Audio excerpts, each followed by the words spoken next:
Sometimes, when you have nothing left, you'll spend everything just to give your child a roof over their head.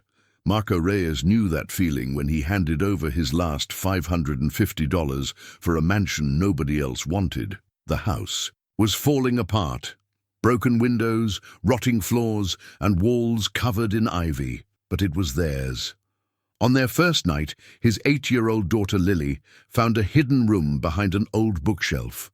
Inside were journals, sketches, and inventions from a man named Emil Vashner, who disappeared in the 1930s. These weren't just old papers. They were blueprints for devices worth $50 million. But when powerful people learn what Marco found, he discovers the mansion holds something more valuable than money. What would you risk to protect your family's future? Before we jump back in, tell us where you're tuning in from. And if this story touches you, make sure you're subscribed, because tomorrow I've saved something extra special for you. The moving truck looked embarrassingly small against the towering facade of 1247 Elderwood Avenue. Marco Reyes stood on the cracked sidewalk, watching the driver unload their meager possessions with barely concealed skepticism. 3 boxes of clothes, Lily's art supplies, a worn couch that had seen better decades, and a mattress that would have to serve as both their beds until he could afford more. "You sure about this address, buddy?" The driver glanced up at the 3-story Victorian mansion, its once grand turrets now crowned with missing shingles and bird nests. "Place looks like it should be condemned." Marco's hand tightened around the brass key in his pocket, the same key the realtor had pressed into his palm with a mixture of pity and relief. "It's the right place." The driver shrugged and continued unloading, muttering something about people and their money. Marco couldn't blame him. From the outside, the mansion looked like a monument to poor judgment. The wraparound porch sagged under the weight of decades, its ornate railings broken in places where ivy had grown thick as a man's arm. Windows on the 2nd and 3rd floors were boarded up, while others stared out like empty eye sockets there. Glass long since shattered by storms or stones, but it was theirs. For better or worse, it was home. "Daddy, look at this place." Lily bounced out of their rusty Honda Civic, her 8-year-old eyes seeing magic where adults saw decay. Her worn sneakers crunched through fallen leaves as she spun in a circle, arms outstretched, her sketchpad clutched in one small hand. "It's like a castle from my fairy tale books." Marco watched his daughter's face light up with wonder, and for a moment, the knot in his chest loosened. This was why he'd done it. This expression of pure joy was worth every penny of his last $550. Even if the house was falling down around them, even if he had no idea how they'd afford groceries next week, Lily had a home, a real home, not another cramped apartment with paper-thin walls and neighbors who complained. "About every footstep, it needs some work," Marco said, kneeling down to her level. "A lot of work. We can fix it together," Lily said with the absolute certainty that only children possessed. She opened her sketchpad and began drawing quick lines. The mansions, outline taking shape under her pencil. "Look, if we clean the windows and plant flowers in the garden, it'll be beautiful." Marco smiled despite himself. After Sarah's death 3 years ago, Lily's optimism had been the only thing keeping him afloat. When his engineering job disappeared in corporate layoffs, when their savings evaporated under medical bills and funeral costs, when apartment after apartment became too expensive for his unemployment checks, through it all, Lily had remained. His bright star in an increasingly dark sky. Mr. Reyes, an elderly Asian woman, emerged from the house next door, moving carefully down her front steps. She wore a cardigan despite the mild October weather, her silver hair pulled back in a neat bun. "I'm Mrs. Chen. I've been keeping an eye on the old Vashner place." "Mrs. Chen." Marco stood and extended his hand. "Thank you for that. I'm Marco, and this is my daughter Lily." "Hello, Mrs. Chen." Lily waved enthusiastically. "Do you know who used to live in our house?" Mrs. Chen's expression grew thoughtful, her weathered hands clasping together. The Vashner family owned it for many years. Emil Vashner was the last to live there, back in the 30s. He was a peculiar man, brilliant, they said, but kept to himself. One day, he simply vanished. The house has been empty ever since. Vanished? Marco felt a chill that had nothing to do with the autumn air. Oh, people had theories, Mrs. Chen continued. Some said he went back to Europe. Others believed he'd had an accident in that workshop of his. But his body was never found, and neither were his belongings. The house just sat there, waiting. Waiting for what? Lily asked, her eyes wide with curiosity. Mrs. Chen smiled, but there was something distant in her expression. For the right family, to give it life again, perhaps. The moving truck rumbled away, leaving them standing before their new home as afternoon shadows grew longer. Marco felt the weight of responsibility settle on his shoulders like a heavy coat. He'd used his last money on this gamble, betting everything on a house that real estate agents had practically given away. The monthly payments were manageable, barely, but only if he found work soon. Should we go inside, Daddy? Lily tugged at his jacket sleeve. Marco pulled out the brass key and stared at it for a moment. 3 years ago, he'd been a successful mechanical engineer with a beautiful wife, a comfortable home, and a future mapped out in careful detail. Now he was a single father with no job, no savings, and a daughter depending on him to somehow make sense of a world that had turned upside down. But Lily was right. They could fix it together. The front door was solid oak, beneath layers of peeling paint, its surface carved with intricate patterns that spoke of craftsmanship from another era. The key turned easily, as if the lock had been waiting for precisely this moment. The door swung open with a low groan, revealing a grand foyer that took Marco's breath away. Despite decades of neglect, the mansion's bones were magnificent. A curved staircase swept upward to the second floor, its banister carved from what looked like mahogany. High ceilings disappeared into shadows, supported by ornate moldings that had somehow survived the years. Dust motes danced in shafts of golden sunlight streaming through tall windows, and the air carried the scent of old wood and forgotten time. "It's beautiful," Lily whispered, her voice echoing in the empty space. Marco had to agree. Beneath the dust and decay, 1247 Elderwood Avenue retained an elegance that spoke of better days. The hardwood floors, though scratched and worn, were still solid. The windows, where they weren't broken, were tall and gracious, designed to flood the rooms with natural light. This had once been someone's dream home, a place built with love and care and attention to detail. "Let's explore," Marco said, taking Lily's hand. They moved through the mansion room by room, their footsteps echoing through empty chambers. The kitchen was spacious but dated, its old appliances non-functional, and its cabinets warped from years of moisture. The living room featured a magnificent stone fireplace surrounded by built-in bookshelves, though most of the shelves stood empty. Several rooms on the first floor were completely bare, their purposes lost to time. It was in what had once been a library that Lily made her first discovery. "Daddy, look at this," she called from beside a tall bookshelf that still held a few dozen volumes. "This book is different from the others." Marco joined her and examined the shelf. Most of the remaining books were classics, leather-bound editions of Dickens, Shakespeare, and scientific treatises from the early 1900s. But one volume stood out. It was bound in deep blue cloth with silver lettering, Principles of Perpetual. Motion by E. Vashner. Emil Vashner wrote a book? Marco carefully pulled it from the shelf. The book fell open naturally to a page filled with detailed mechanical drawings and equations that made his engineering background suddenly feel inadequate.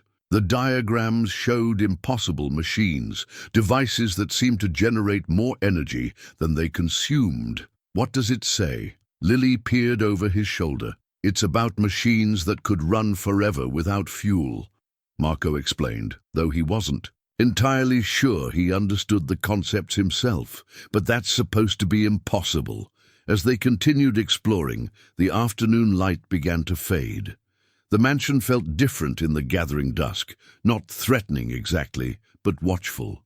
Marco found himself glancing over his shoulder, feeling as though invisible eyes followed their progress through the empty rooms. On the second floor, they discovered 4 bedrooms, including what had clearly been a master suite with its own sitting area. One room was smaller than the others, with windows that overlooked the overgrown garden. It would be perfect for Lily. "This one," she announced, spinning in the center of the room. "I can see the whole yard from here, and there's space for my art table by the window." "Are you sure? We can look at the other rooms." "I'm sure." Lily pulled out her sketch pad and began drawing again, capturing the room's potential rather than its current state of neglect. "Can we sleep here tonight?" Marco looked around the empty room, then back at his daughter's hopeful face. They had a mattress, blankets, and each other. "It would have to be enough. We'll camp out until we can get proper beds set up," he agreed, as evening deepened into night. They shared a simple dinner of sandwiches and canned soup heated on a camping stove Marco had borrowed from a friend. They sat on their mattress in Lily's chosen room, eating by the light of battery-powered lanterns. Outside, wind rustled through the overgrown trees, and the old house settled around them with creaks and sighs that spoke of its long solitude. "Are you scared, Daddy?" Lily asked, curled against his side. Marco considered the question honestly. He was terrified of failing her, of making the wrong choice, of discovering that this house was just another mistake in a series of increasingly desperate decisions. But fear and hope weren't mutually exclusive. Sometimes they walked hand in hand, a little, he admitted, but not of the house. "I'm scared of letting you down." "You won't," Lily said with the same certainty she'd shown about the mansion's potential. "You never do." As they settled down to sleep, Marco listened to the sounds of their new home. The wind in the eaves, the settling of old timbers, the distant hum of traffic from the main road. But underneath it all, he could swear he heard something else, a whisper so faint it might have been his imagination, carrying words he couldn't quite make out. Lily fell asleep quickly, her breathing deep and peaceful.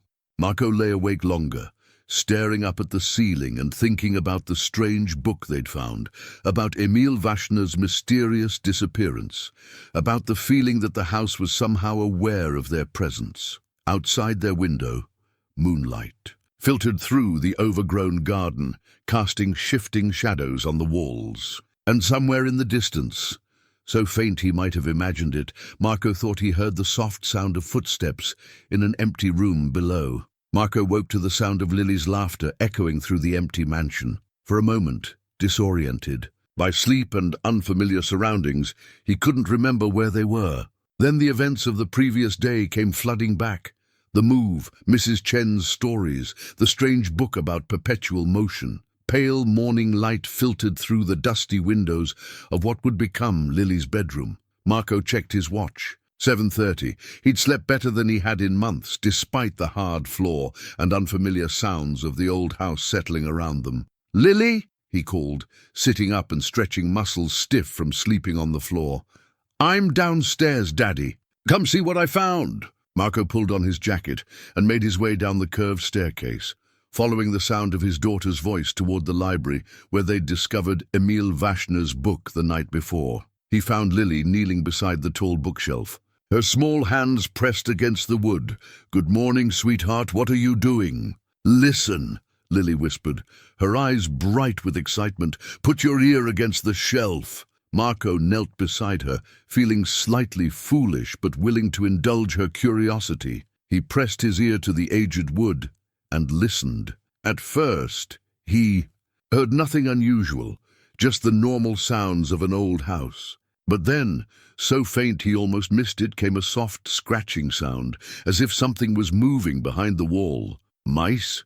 he said, straightening up. "Old houses always have mice." "No, Daddy. It's not mice." Lily ran her hands along the edge of the bookshelf, her small fingers finding every groove and join in the wood. "Look at this." She pressed against a section of the shelf's frame, and Marco heard a soft click. The entire bookshelf, heavy as it was with its remaining volumes, swung inward like a door, revealing a narrow opening behind it. Marco stared in disbelief. "How did you—" I felt it, Lily said simply. The wood was different here. Warmer. Beyond the hidden door lay a small room, no larger than a closet. Dusty shelves lined the walls, and scattered across them were dozens of leather-bound journals, loose papers covered in diagrams, and strange mechanical devices that caught the morning light streaming in from the library. "We shouldn't go in there," Marco said, though his engineering mind was already cataloguing what he could see from the doorway. This was someone's private space. "But Mr. Vashner is gone," Lily pointed out with 8-year-old logic. "And Mrs. Chen said the house was waiting for the right family. Maybe this is why." Marco couldn't argue with that reasoning. Carefully, he stepped into the hidden room, Lily close behind him. The air inside was stale but not unpleasant, carrying the scent of old leather and machine oil. Everything was covered in a fine layer of dust, but the room was remarkably well preserved, as if it had been sealed away from time itself. The first journal Marco picked up was bound in rich brown leather, its pages filled with Emil Vashner's careful handwriting. The date on the first entry read September 15th, 1932. "My work grows more promising each day," Marco read aloud. "The principles are sound, though I fear the world is not yet ready for such innovations. Perhaps it is better that I work in solitude, away from those who would use these discoveries for profit, rather than the betterment of mankind." Lily was examining something on one of the lower shelves, a small device made of brass and copper, no larger than a music box. When she touched it, the device began to emit a soft, steady hum, and a series of tiny gears started turning within its transparent casing. "Daddy, it's working," she breathed. Marco set down the journal and knelt beside her. The device was indeed functioning, though he could see no obvious power source. The gears turned with perfect precision, driving a small flywheel that spun faster and faster, without any sign of slowing down. "That's impossible," he murmured, but the evidence was right before his eyes. He picked up another journal, this one filled with technical diagrams that made his engineering degree feel woefully inadequate. The drawings showed machines that seemed to violate fundamental laws of physics, engines that produced more energy than they consumed, devices that appeared to draw power from the very air around them. "September 28th, 1932, he read from another entry. "The perpetual motion device functions perfectly after 3 weeks of continuous operation. I've measured its output carefully. It produces 12% more energy than it consumes. The implications are staggering. With proper scaling, such devices could provide unlimited clean energy for all of humanity." "What does that mean?" Lily asked, still watching the spinning gears of the small machine.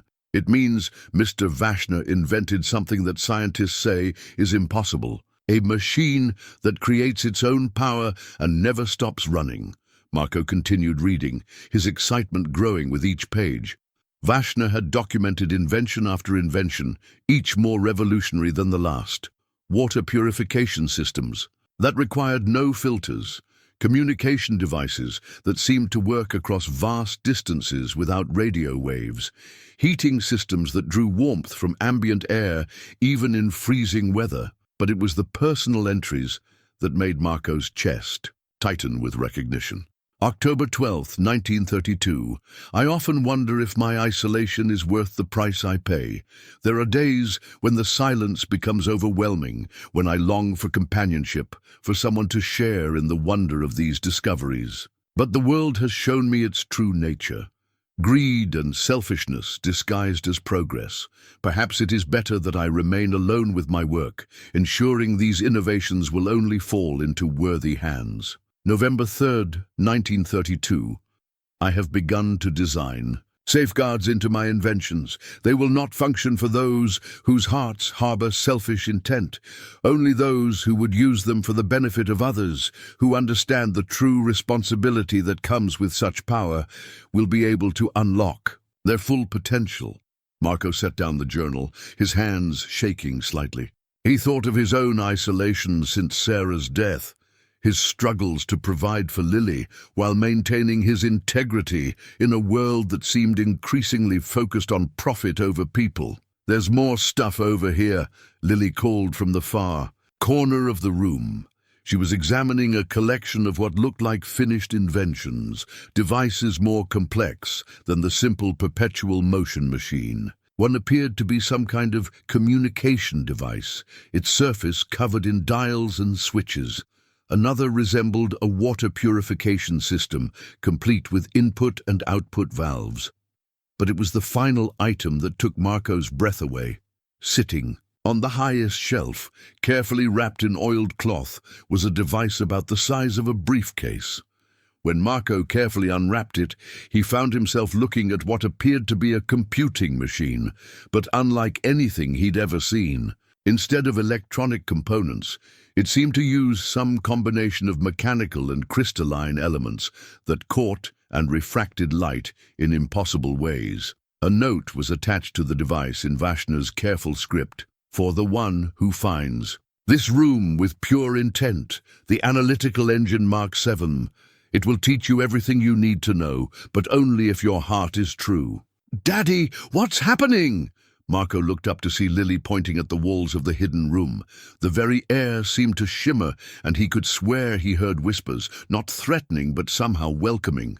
The dust motes in the air moved in, patterns too organized to be random, and the light from the library seemed to bend and flow around them like water. "I don't know, sweetheart, but I don't think we should be afraid." As if responding to his words, the whispering grew clearer, though the words remained just beyond understanding. The devices on the shelves began to hum softly, their various mechanisms activating in a gentle symphony of precision engineering. "He's still here," Lily said matter-of-factly. "Mr. Vashner, he's been waiting for us." Marco felt a chill run down his spine, but it wasn't fear, it was recognition. The same feeling he'd had when he first held Lily as a newborn, or when Sarah had said yes to his marriage proposal. The feeling that he was exactly where he was supposed to be, doing exactly what he was meant to do. In the final journal he examined, Vashner's entries took on an increasingly urgent tone. December 20th, 1932. "They are coming. The corporation has learned of my work, and they will not be satisfied with mere partnership. They want complete control. I have seen what they did to Tesla's laboratory, how they perverted his discoveries. For war and profit, I will not allow the same fate to befall my life's work. December 22nd, 1932, I have made my choice. The physical form may perish, but knowledge, true knowledge, is eternal. I have found a way to preserve not just my inventions, but my purpose. The worthy will find what I have hidden. The greedy will find only empty rooms and broken dreams." December 24, 1932. If you are reading this, then you have passed the first test. You found the hidden room not through greed or force, but through innocence and need. You see wonder where others see only decay. You understand that the greatest inventions are meaningless without compassion to guide their use. Welcome, my friend. Let us begin. As Marco finished reading, the room around them seemed to pulse with gentle energy. The devices hummed more loudly, their various lights creating a warm, welcoming glow. But most remarkable of all was the sense of presence, as if Emil Vashner himself was standing just out of sight, smiling with satisfaction at finally finding someone worthy of his life's work. "What do we do now, Daddy?" Lily asked, her hand resting on the brass and copper device that continued its impossible eternal motion. Marco looked around the hidden room, at the journals filled with revolutionary knowledge, at the devices that defied scientific explanation, at his daughter who had found this treasure with nothing more than curiosity and an open heart. "Now," he said, "we learn everything we can, and we figure out how to use it to help people." Outside the hidden room, morning light continued to stream through the mansion's tall windows. But inside this small, secret space, time seemed suspended, as if the very walls were holding their breath, waiting to see what wonders the new guardians of Emil Vashner's legacy would accomplish. 3 days after discovering the hidden room, Marco sat at the kitchen table surrounded by Emil Vashner's journals, his laptop open to dozens of research tabs about the mysterious inventor. What he'd found both thrilled and troubled him in equal measure. Emil Vashner had indeed existed, a brilliant physicist and engineer who'd published several papers on thermodynamics and mechanical engineering in the late 1920s, but the official record ended abruptly in 1932, with no death certificate, no forwarding address, no trace of what had happened to him or his work. The Aurora Corporation filed several patents based on Vashner's early research, Marco read aloud to Lily, who was sketching at the other end of the table. But they claim his later work was theoretical only, with no practical applications. What does that mean? Lily looked up from her drawing, a remarkably detailed sketch of the perpetual motion device they'd found. It means they're lying. Marco rubbed his tired eyes. He'd been up until 3 a.m, diving deeper into the corporate trail. Look at this. Aurora Corporation was founded in 1933, just months after Vashner disappeared. Their first major breakthrough was a revolutionary engine design that bears remarkable similarity to diagrams in Vashner's published papers. Lily nodded sagely, as if corporate conspiracy was perfectly normal breakfast conversation for an 8-year-old. So they stole his ideas. It looks that way. And if they're still around... Marco's fingers flew across the keyboard. No. Aurora Corporation was not only still around, it was now Aurora Dynamics, a multinational conglomerate with interests in energy, defense, and emerging technologies. Their CEO, Jonathan Voss, had recently been featured on the cover of several business magazines as the visionary leading America's tech renaissance. Marco stared at the man's photo. Silver-haired, expensively dressed, with the kind of smile that never quite reached the eyes. According to the article, Voss had built his empire on acquiring dormant patents and forgotten innovations, breathing new life into abandoned research. Daddy, you look worried. Marco closed the laptop and forced a smile. Just thinking through some complicated grown-up stuff. Are you ready to explore more of the house today? They'd been systematically searching the mansion for additional hidden spaces, and their efforts had already paid off. Behind a loose panel in the dining room, they'd found architectural drawings showing the mansion's original design, including several rooms that didn't appear to exist anymore.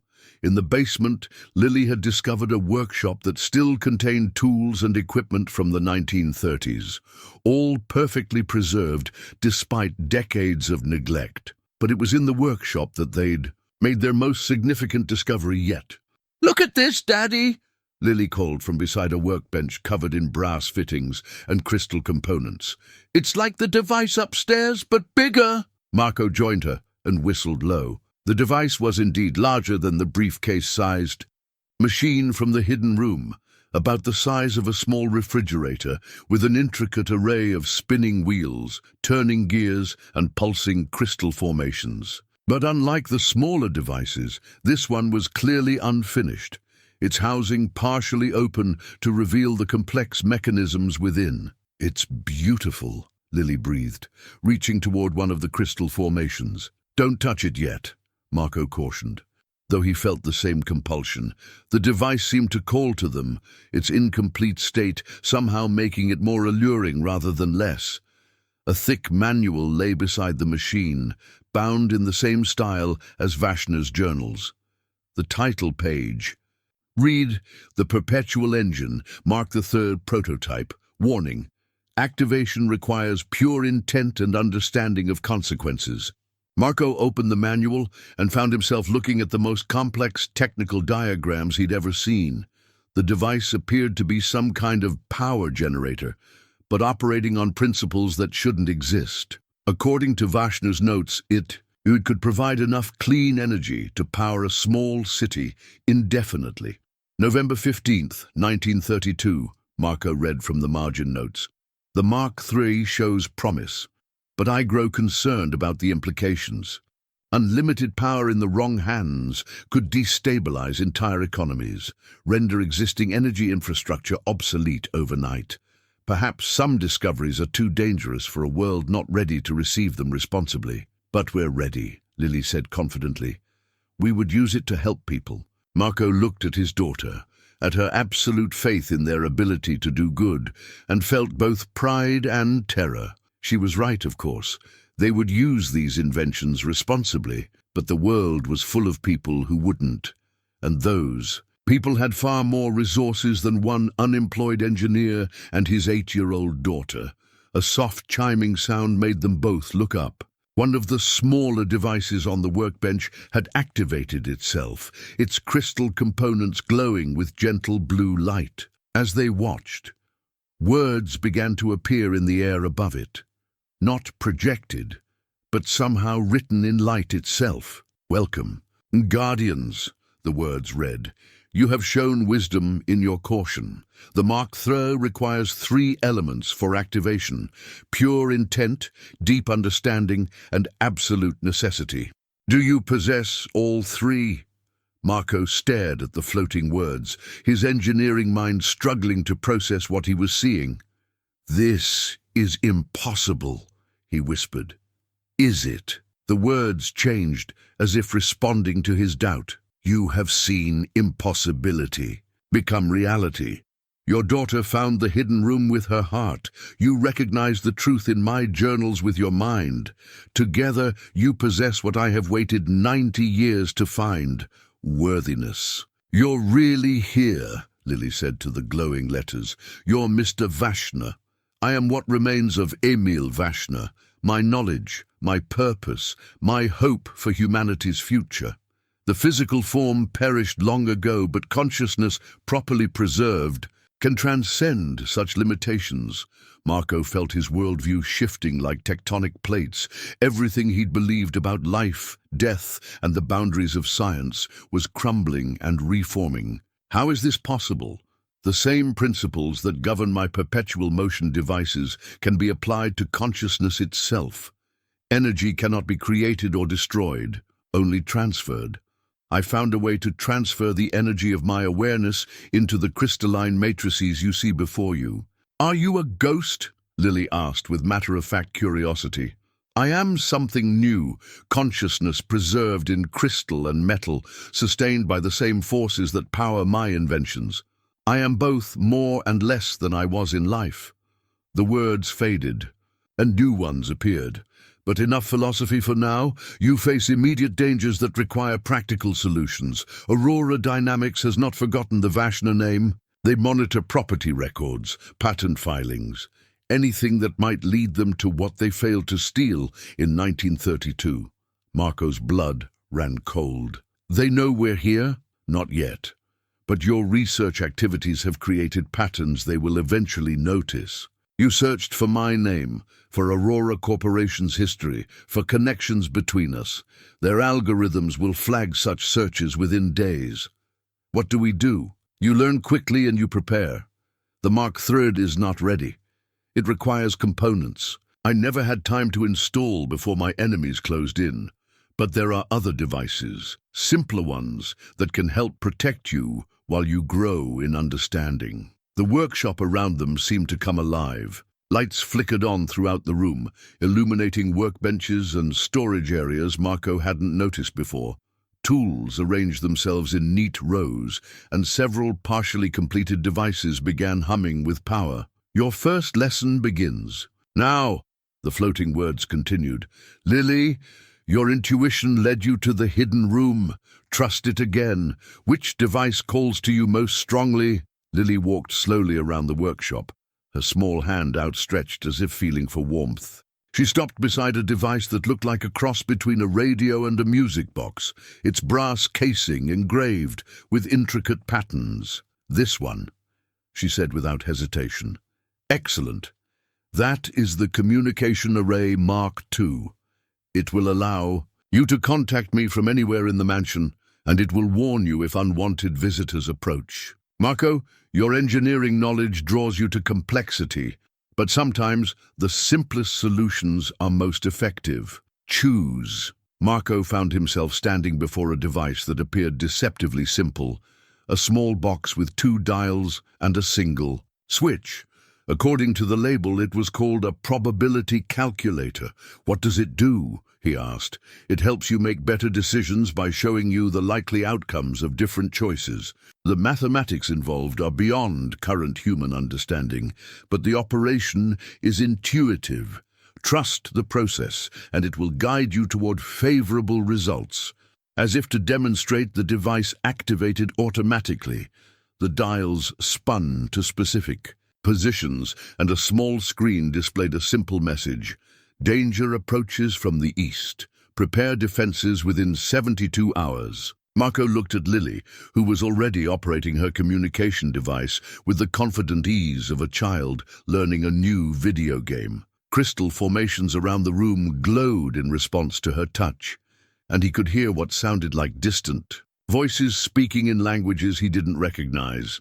"The mansion is awakening," the floating words explained. "My consciousness has been dormant for decades, but your presence has begun to revitalize all my systems. Soon you will have access to innovations that could change the world if you prove worthy of such responsibility." "How do we prove we're worthy?" Marco asked. "By using what I give you only for the benefit of others, by resisting the temptation to profit from knowledge that belongs to all humanity, by protecting these secrets from those who would abuse them." The words faded, leaving Marco and Lily alone in the humming workshop. But they weren't truly alone. They could feel Vashner's presence like a warm hand on their shoulders, guiding them toward a destiny they were only beginning to understand. Outside, storm clouds gathered over Elderwood Avenue, and somewhere in a glass tower, hundreds of miles away, algorithms began to flag unusual search patterns connected to a name that should have been forgotten decades ago.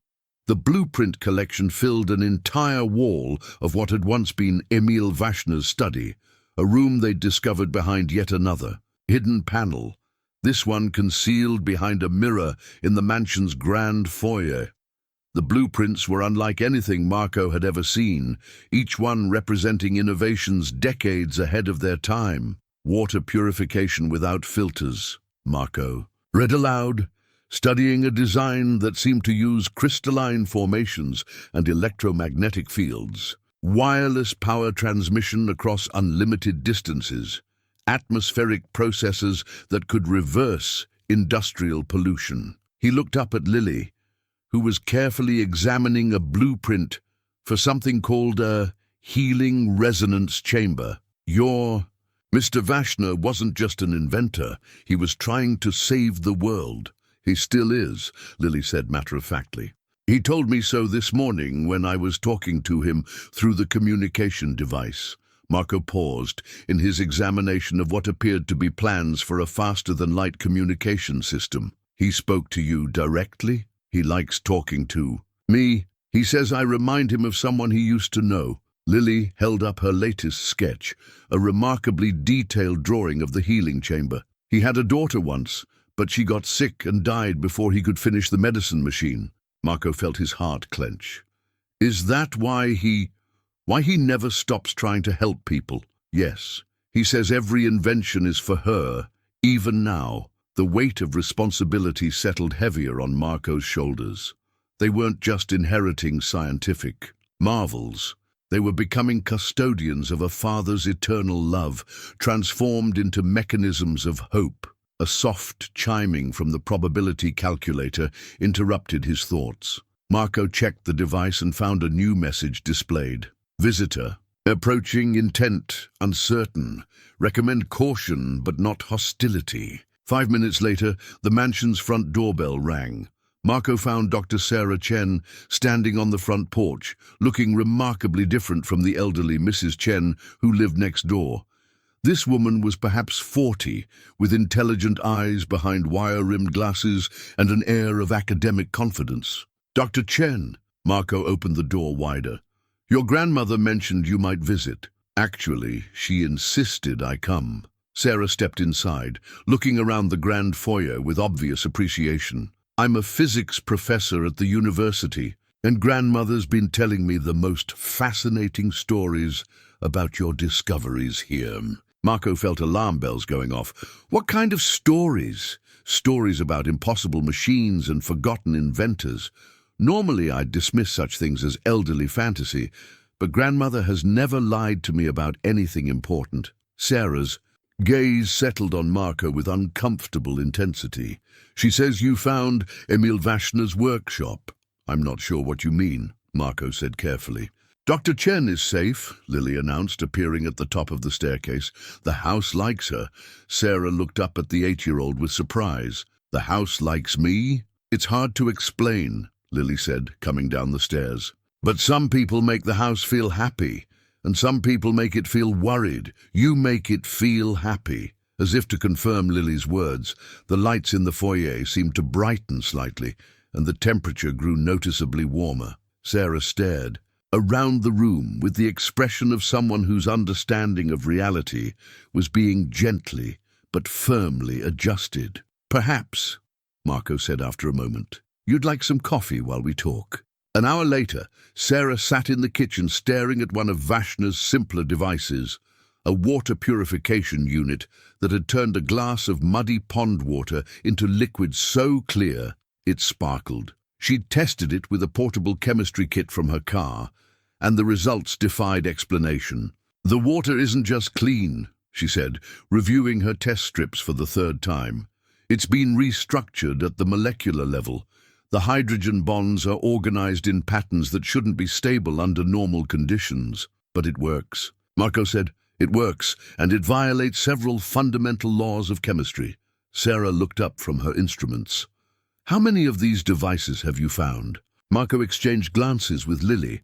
The probability calculator had indicated Dr. Chen was trustworthy, and Lily's intuitive sense of the house's approval was reassuring. Still, sharing Vashner's secrets felt like crossing a line from which there could be no return. Enough to change the world, he said finally, if they fell into the right hands. And what constitutes the right hands? People who would use them to help others instead of getting rich, Lily answered before Marco could speak. Mr. Vashner is very particular about that. Sarah blinked. Mr. Vashner? But he disappeared 90 years ago. He didn't disappear, Lily said patiently.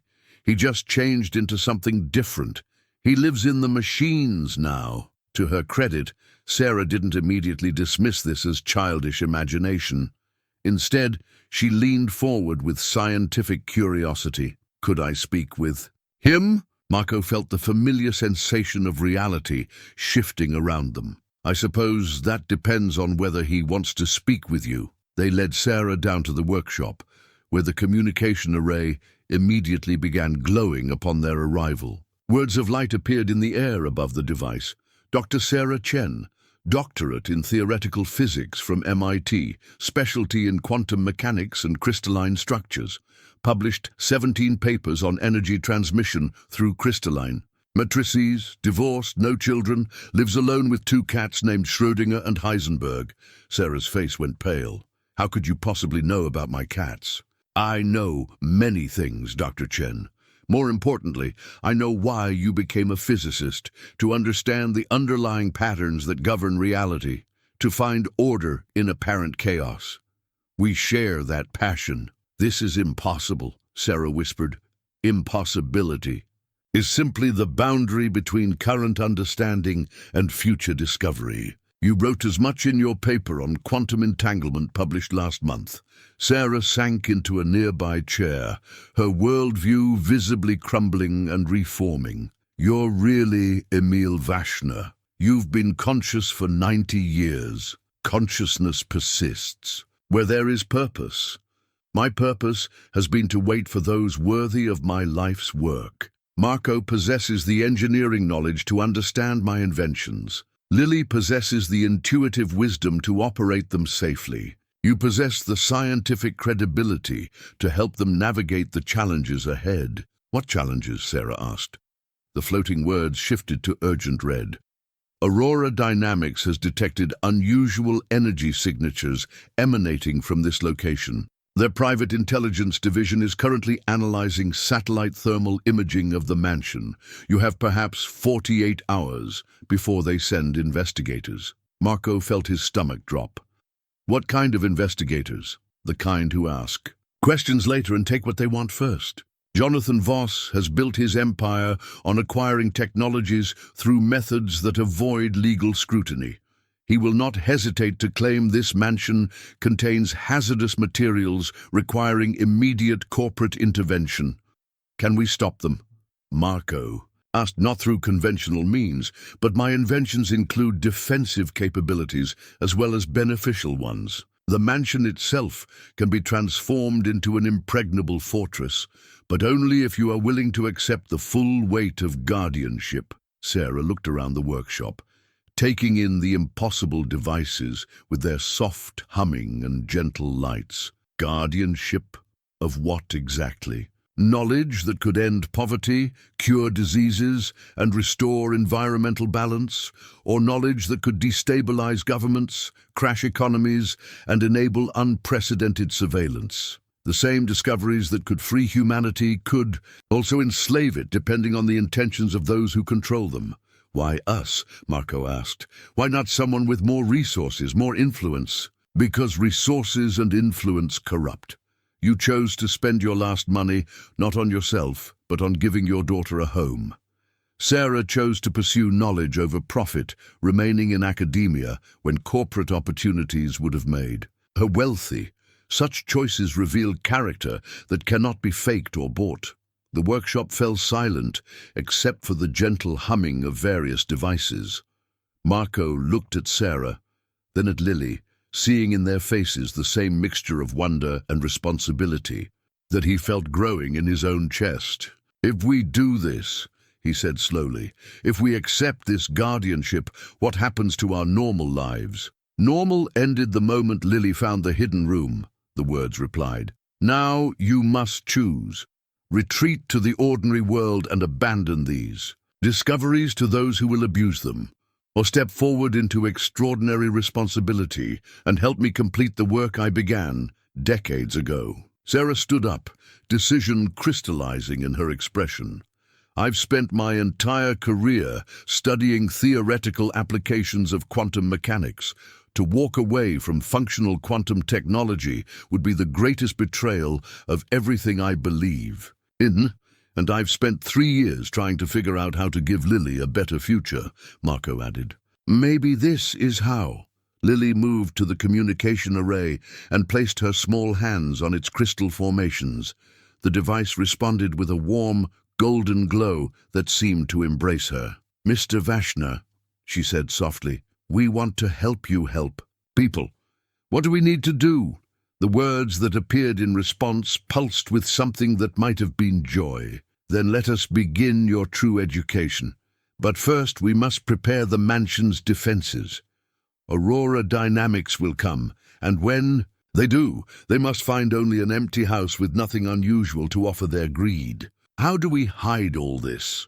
Marco gestured at the workshop, full of impossible machines. We don't hide it, the words replied.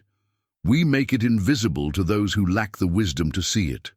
The mansion has many secrets yet to reveal, and the deepest ones reveal themselves only to the worthy. As if to demonstrate, the workshop around them began to change.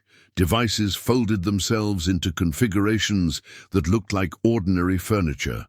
The communication array transformed into what appeared to be an antique radio. The probability calculator disguised itself as a simple desk clock. Within minutes, the workshop looked like nothing more than a basement storage room filled with old furniture and abandoned projects. Only when Marco looked carefully could he see the subtle signs, the way light bent differently around certain objects, the soft humming that might have been old plumbing, the sense that everything was simply waiting for the right moment to reveal its true nature.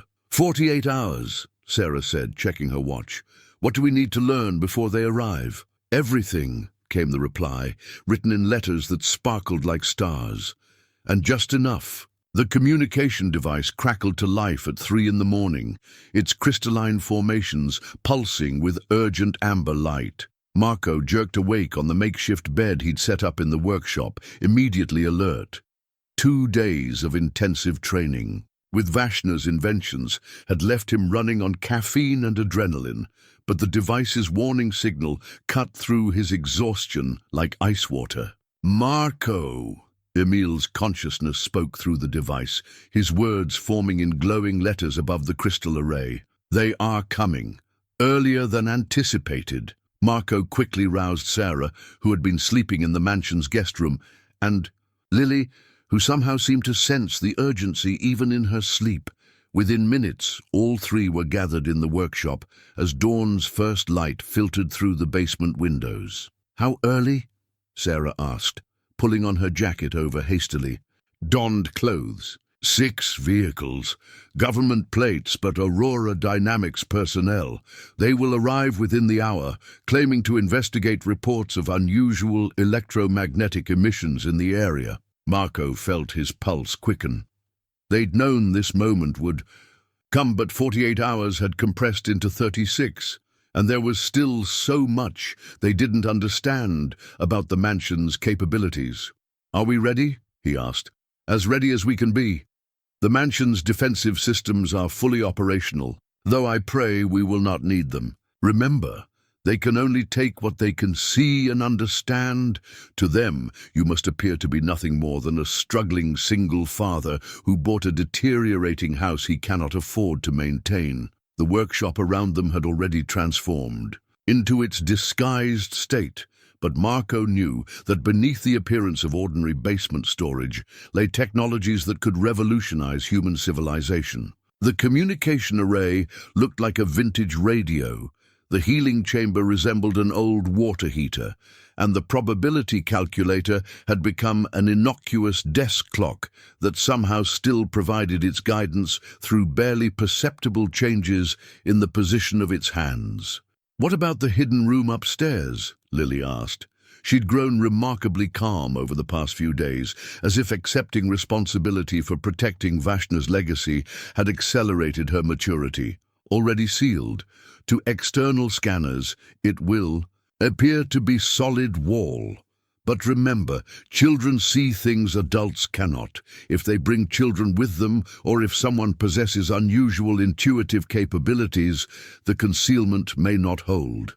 Sarah checked her equipment bag, now disguised, as a suitcase full of physics textbooks and academic papers. "My cover story is that I'm here as a consultant, helping you determine whether the house's electrical systems are safe for habitation. And I'm just a desperate father who made a terrible financial decision," Marco added grimly. The sound of vehicles pulling up outside reached them through the basement windows. Marco's heart hammered as he counted the engine sounds. 6, just as Emil had predicted. Through the narrow windows, he could see black SUVs with government license plates, arranging themselves around the mansion with military precision. "Lily, remember what we practiced," Marco whispered to his daughter. She nodded solemnly. "Act normal, draw pictures, don't touch anything that looks different from what it really is. Dr. Chen, your identification and university credentials are in order. Everything checks out. As far as they know, I'm here on a legitimate consultation about historical building electrical systems." Sarah's voice was steady, but Marco could see the tension in her shoulders. The communication array flickered once, then went dark. Emil's presence seemed to withdraw, leaving them feeling suddenly alone with their deception. But Marco knew the consciousness was still there, watching, waiting, ready to act if the situation became truly dangerous. Heavy footsteps crossed the front porch above them, followed by authoritative knocking that seemed designed to intimidate. Marco took a deep breath, straightened his shoulders, and headed for the stairs. "Remember," he murmured to Sarah and Lily, "we have nothing to hide." The man standing on the front porch looked exactly like what Central Casting would order for. A government agent, mid-40s, impeccably dressed in a dark suit despite the early hour, with the kind of posture that suggested military training. Behind him, 5 more agents waited beside their vehicles, all wearing expressions of professional alertness. "Mr. Reyes?" The lead agent held up a leather wallet containing official-looking identification. Agent Harrison, Department of Environmental Security. We've received reports of unusual electromagnetic signatures emanating from this address. May we come in? Marco forced confusion onto his face. Electromagnetic signatures? I'm sorry, I don't understand. Is there some kind of problem? That's what we're here to determine, sir. These readings could indicate the presence of hazardous materials or illegal equipment. For the safety of your family and the community, we need to conduct a brief inspection of course, Marco said, stepping aside. Though I should warn you, the house is in pretty rough shape. We just moved in a few days ago, and most of the electrical systems don't even work. Agent Harrison entered the foyer, his eyes immediately cataloging everything visible. Marco watched the man's gaze sweep across the curved staircase, the dusty chandelier, the empty spaces where furniture should have been. To all appearances, 1247 Elderwood Avenue was exactly what it seemed, a grand old house fallen on hard times, inhabited by people who couldn't afford to restore it properly. Dr. Chen, Harrison said, noting Sarah's presence in the kitchen doorway. You're not a resident here? Physics professor at the university, Sarah replied smoothly. Mr. Reyes asked me to assess whether the electrical systems pose any safety hazards. Some of the wiring in these old houses can be dangerous, especially around children. I see. Harrison made a note on a small tablet. And you found evidence of electromagnetic anomalies. Quite the opposite. Most of the electrical systems appear to be completely non-functional. I was just explaining to Mr. Reyes that he'll need significant rewiring before the house is truly habitable. One of the other agents had entered and was conducting a sweep with what looked like an electromagnetic field detector. Marco held his breath as the device passed near areas where he knew Vashner's inventions lay hidden, but the readings appeared normal. Daddy! Lily appeared at the top of the stairs, clutching her sketchpad and looking appropriately sleepy for a child awakened. Too early. Who are these people? Just some men who need to make sure our house is safe, sweetheart. Why don't you come down and show them your drawings of the house? Lily descended the stairs with perfect 8-year-old naturalness, settling cross-legged on the floor to display her sketches. But Marco knew that every line she'd drawn served a purpose. Architectural details that reinforced the impression of ordinary decay, perspectives that drew attention away from areas where hidden rooms might be concealed. She's quite talented, Agent Harrison observed, genuinely impressed by the artwork. She wants to be an artist when she grows up, Marco said, the pride in his voice completely authentic. Or maybe an architect.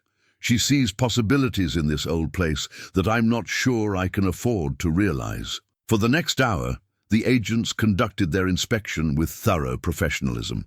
They examined every room Marco allowed them to. Scanned walls and floors with various devices and took readings that consistently showed nothing more interesting than the electromagnetic signature of old wiring and defunct appliances. But Marco noticed things that chilled him. The way Agent Harrison's eyes lingered on architectural details that might suggest hidden spaces. How one agent spent extra time examining the library where Lily had found the secret room. The casual questions about the mansion's history and previous owners that felt anything but casual. Most disturbing was the attention they paid to Lily. Not inappropriate attention, but the focused observation of professionals who understood that children often noticed things adults missed. Marco saw one agent watching carefully as Lily moved through the house, noting which areas she avoided and which she seemed drawn to. "The basement, Mr. Reyes?" Agent Harrison asked as their inspection neared completion. "Of course, though it's mostly just storage and old junk left behind by previous owners." Marco led them down to the workshop, now perfectly disguised as a cluttered basement storage area. Old furniture covered in dust sheets, cardboard boxes labeled with mundane contents, the detritus of decades accumulating in the kind of space no one bothered to clean. Agent Harrison's electromagnetic scanner swept across the hidden devices without detecting anything unusual. The communication array, disguised as a vintage radio, sat silent and innocent on a shelf between boxes of old books. The probability calculator, in its guise as a desk clock, ticked quietly in a corner, its hands positioned to indicate that the immediate danger would pass, but greater challenges lay ahead. "Satisfied?" Marco asked as they finished their inspection. "The readings appear to have been a false alarm," Harrison admitted. "Possibly interference from the university's new particle accelerator reflected off atmospheric conditions. Thank you for your cooperation, Mr. Reyes." But as the agents prepared to leave, Harrison paused in the foyer. "One more thing, Mr. Reyes. You mentioned that most of the electrical systems don't work, but we detected some active circuits. Old houses sometimes have wiring that was never properly disconnected. You might want to have Dr. Chen check for any systems that are still drawing power." Marco's blood turned to ice. "Active circuits? Very low level, probably just enough to run a clock or maintain some kind of standby system.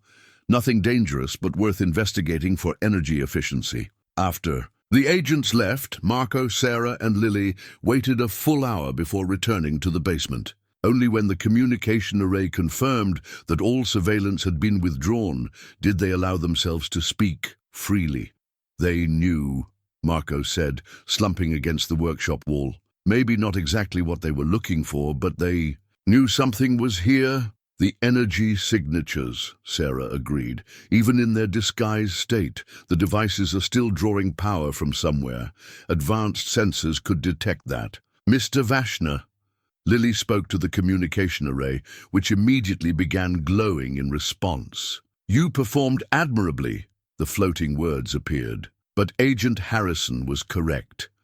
"My inventions require energy to maintain their disguised states, and that energy leaves traces. We bought time, but Aurora Dynamics will not give up easily." "What happens next?" Marco asked. "They will research this property more thoroughly, investigate your background, look for any connection between you and the Vashner name. They will also begin monitoring the mansion remotely, watching for any signs that their initial assessment was incorrect." Sarah sat down heavily in a chair that was actually a disguised atmospheric processor. "So we're trapped. We can't use the inventions without revealing their existence, but we can't abandon them because they're too important." "Not trapped," the words replied. "Challenged." Emil Vashner faced the same dilemma in 1932, how to protect revolutionary knowledge from those who would abuse it while ensuring it eventually reached those who would use it wisely. "And his solution was to disappear," Marco pointed out. "His solution was to transform the nature of the problem.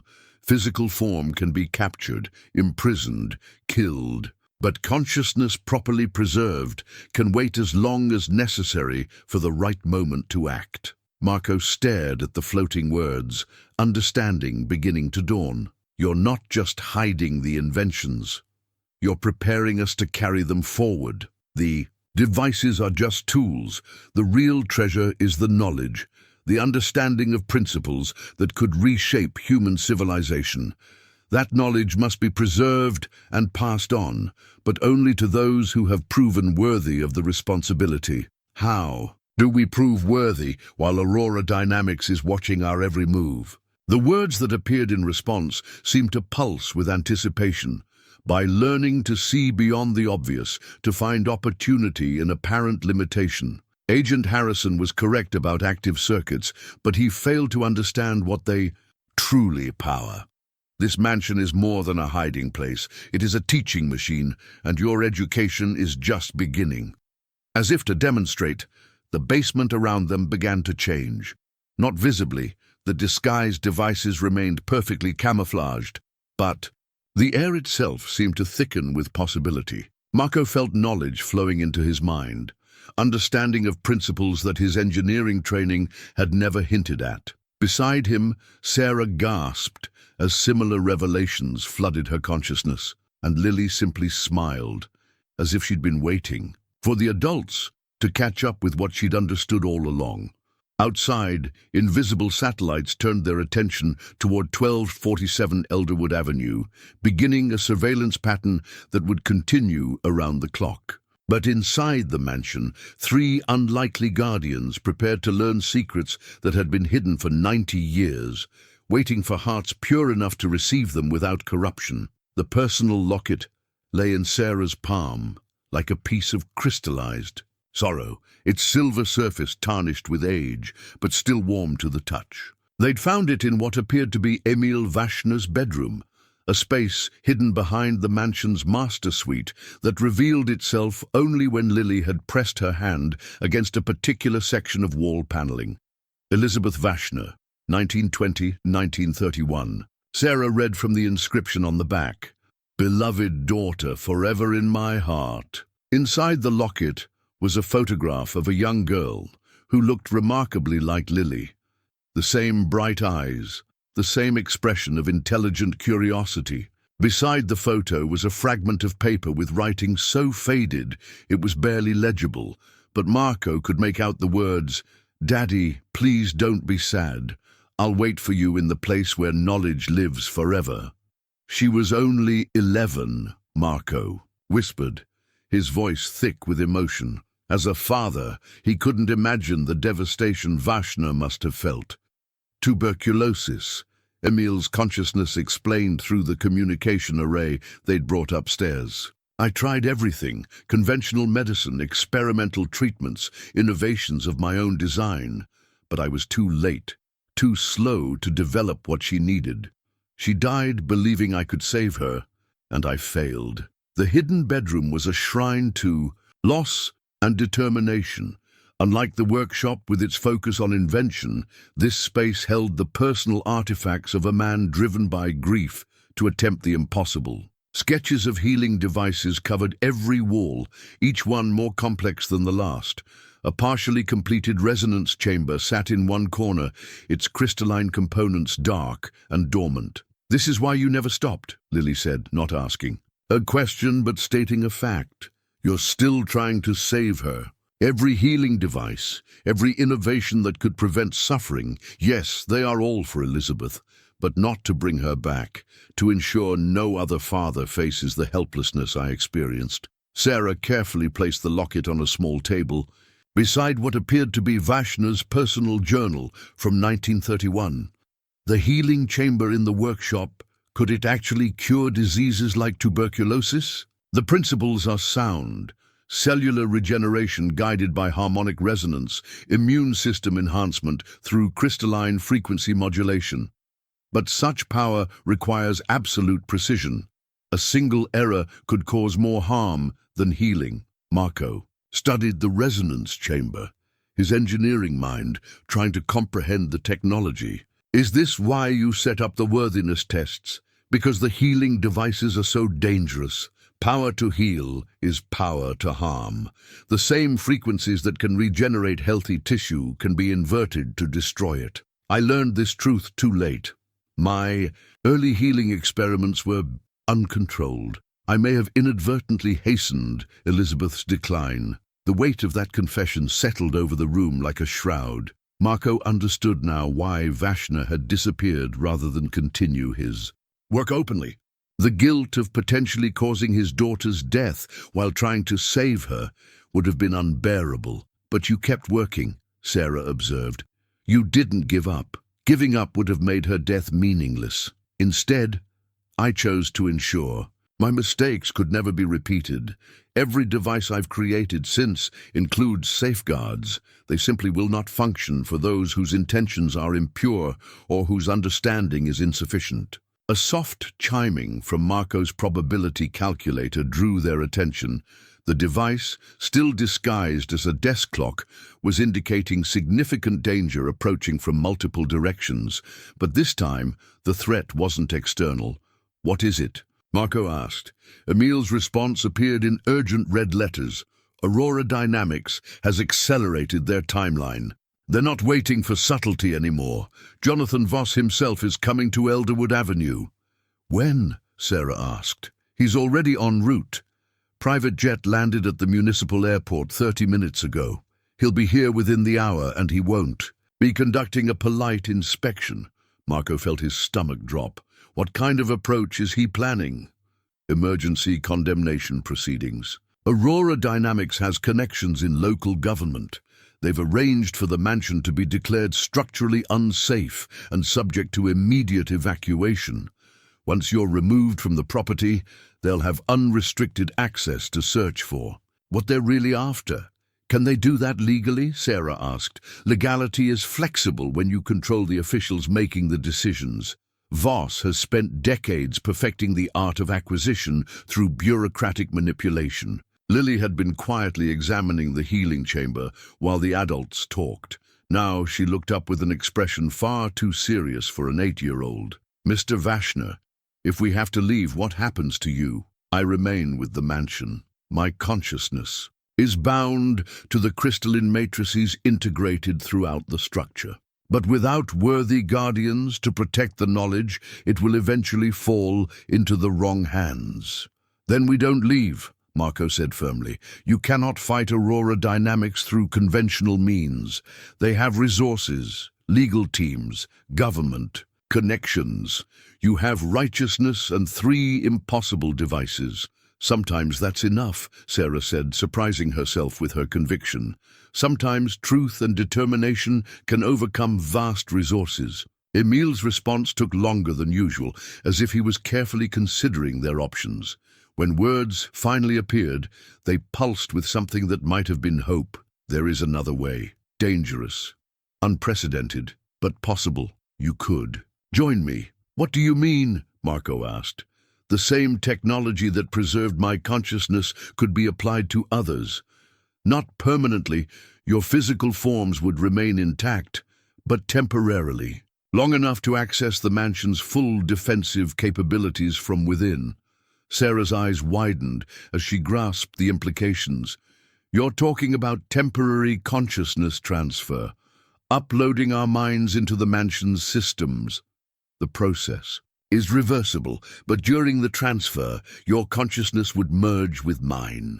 You would have access to all my knowledge, all my inventions, but you would also experience my memories, my emotions, my grief and determination. Marco looked at Lily, seeing in her face the same mixture of fear and excitement he felt. What are the risks?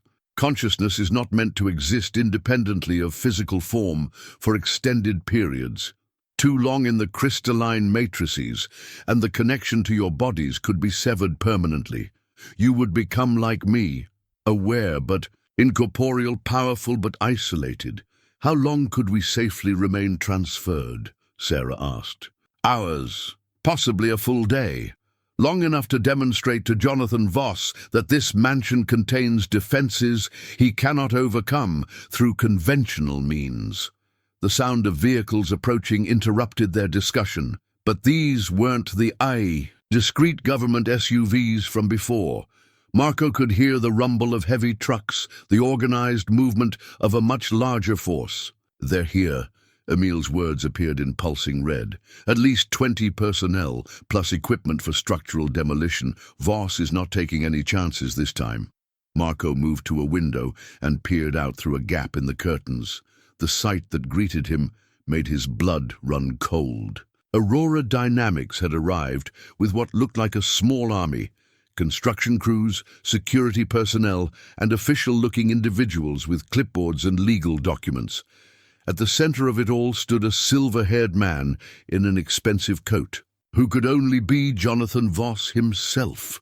They're setting up barriers around the entire property, Marco reported. Whatever they're planning, they want to ensure no one can interfere. Mr. Vashner, Lily said quietly, if we do this consciousness thing, will we still be ourselves? You will be yourselves, but more. You will understand things you've never understood, see possibilities you've never imagined. But yes, at your core, you will remain who you are. A thunderous banging echoed through the mansion as someone began pounding on the front door with what sounded like a battering ram. Authoritative voices shouted commands about emergency evacuation and structural collapse danger. They're not waiting for us to answer, Sarah observed. Decision time, Marco said, looking at his daughter and the woman who had become their ally in this impossible situation. Do we run, hide, or fight back with tools we don't fully understand? Lily walked to the healing chamber and placed her small hands on its crystalline surfaces. The device immediately began to glow with soft, welcoming light. I'm not afraid, she said simply. Mr. Vashner has been alone for so long. Maybe it's time he had some company. Sarah moved to join her, placing her hands on another section of the device. I've spent my entire career studying the theoretical limits of consciousness and reality. To experience those limits firsthand, it would be the greatest scientific adventure of my life. Marco hesitated for only a moment before placing his hands alongside theirs. What do we need to do?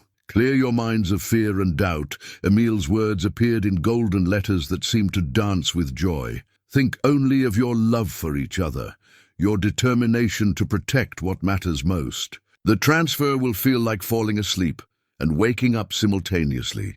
The healing chamber's glow intensified, and Marco felt a strange, tingling sensation spreading from his hands up his arms. The room around them began to blur at the edges, as if reality itself was becoming fluid. Whatever happens, he said to Lily and Sarah as the sensation reached his heart, remember that we're doing this together. The last thing he saw before consciousness left his body was Lily's smile, brave and trusting, and absolutely certain that they were about to save the world.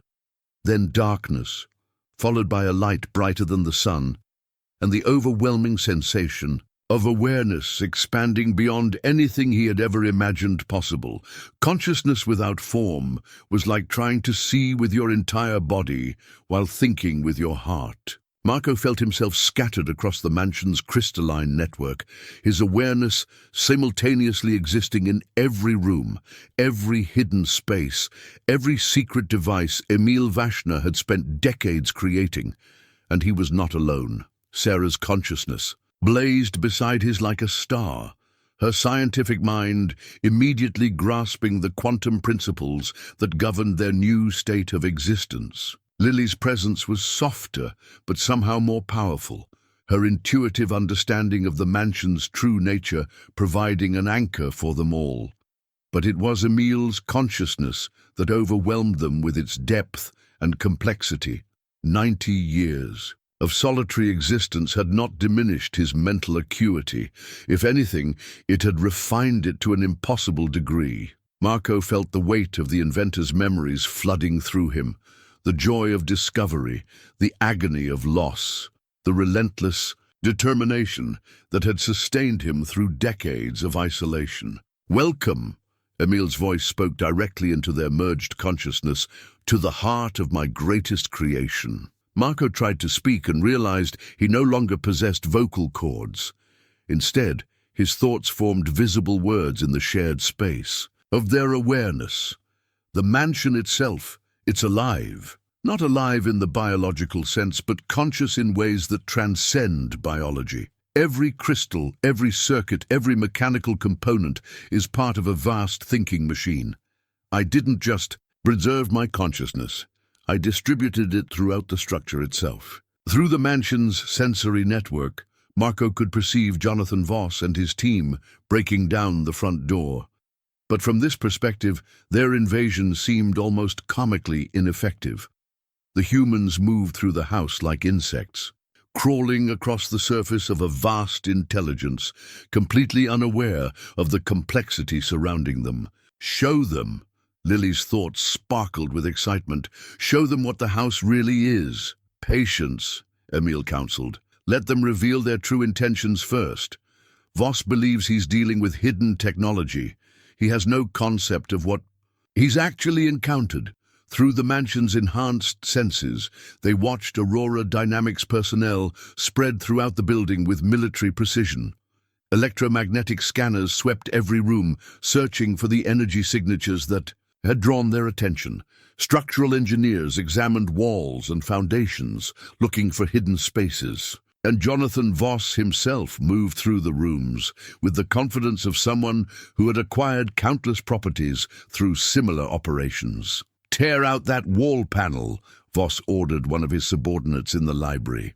The electromagnetic readings are strongest in this area. Marco felt a spike of alarm as workers began dismantling the wall where Lily had found the first hidden room. But from his merged perspective, he could see what the humans could not. The room had already shifted its position, rotating through dimensional space to a location the invaders would never think to search. How is that possible? Sarah's consciousness marveled at the display. The mansion exists partially in normal space and partially in what I call probability space, Emil explained. Rooms and passages can move through dimensional configurations that human physics has not yet discovered. What appears to be architecture is actually a kind of crystalline computing matrix that can reconfigure itself as needed. Mr. Vashner, Lily's thoughts carried a note of concern. The bad man is in your bedroom. Indeed, Voss had somehow found his way to the hidden chamber behind the master suite. Marco watched through the mansion's sensors as the corporate executive examined Emil's personal belongings with cold professional interest.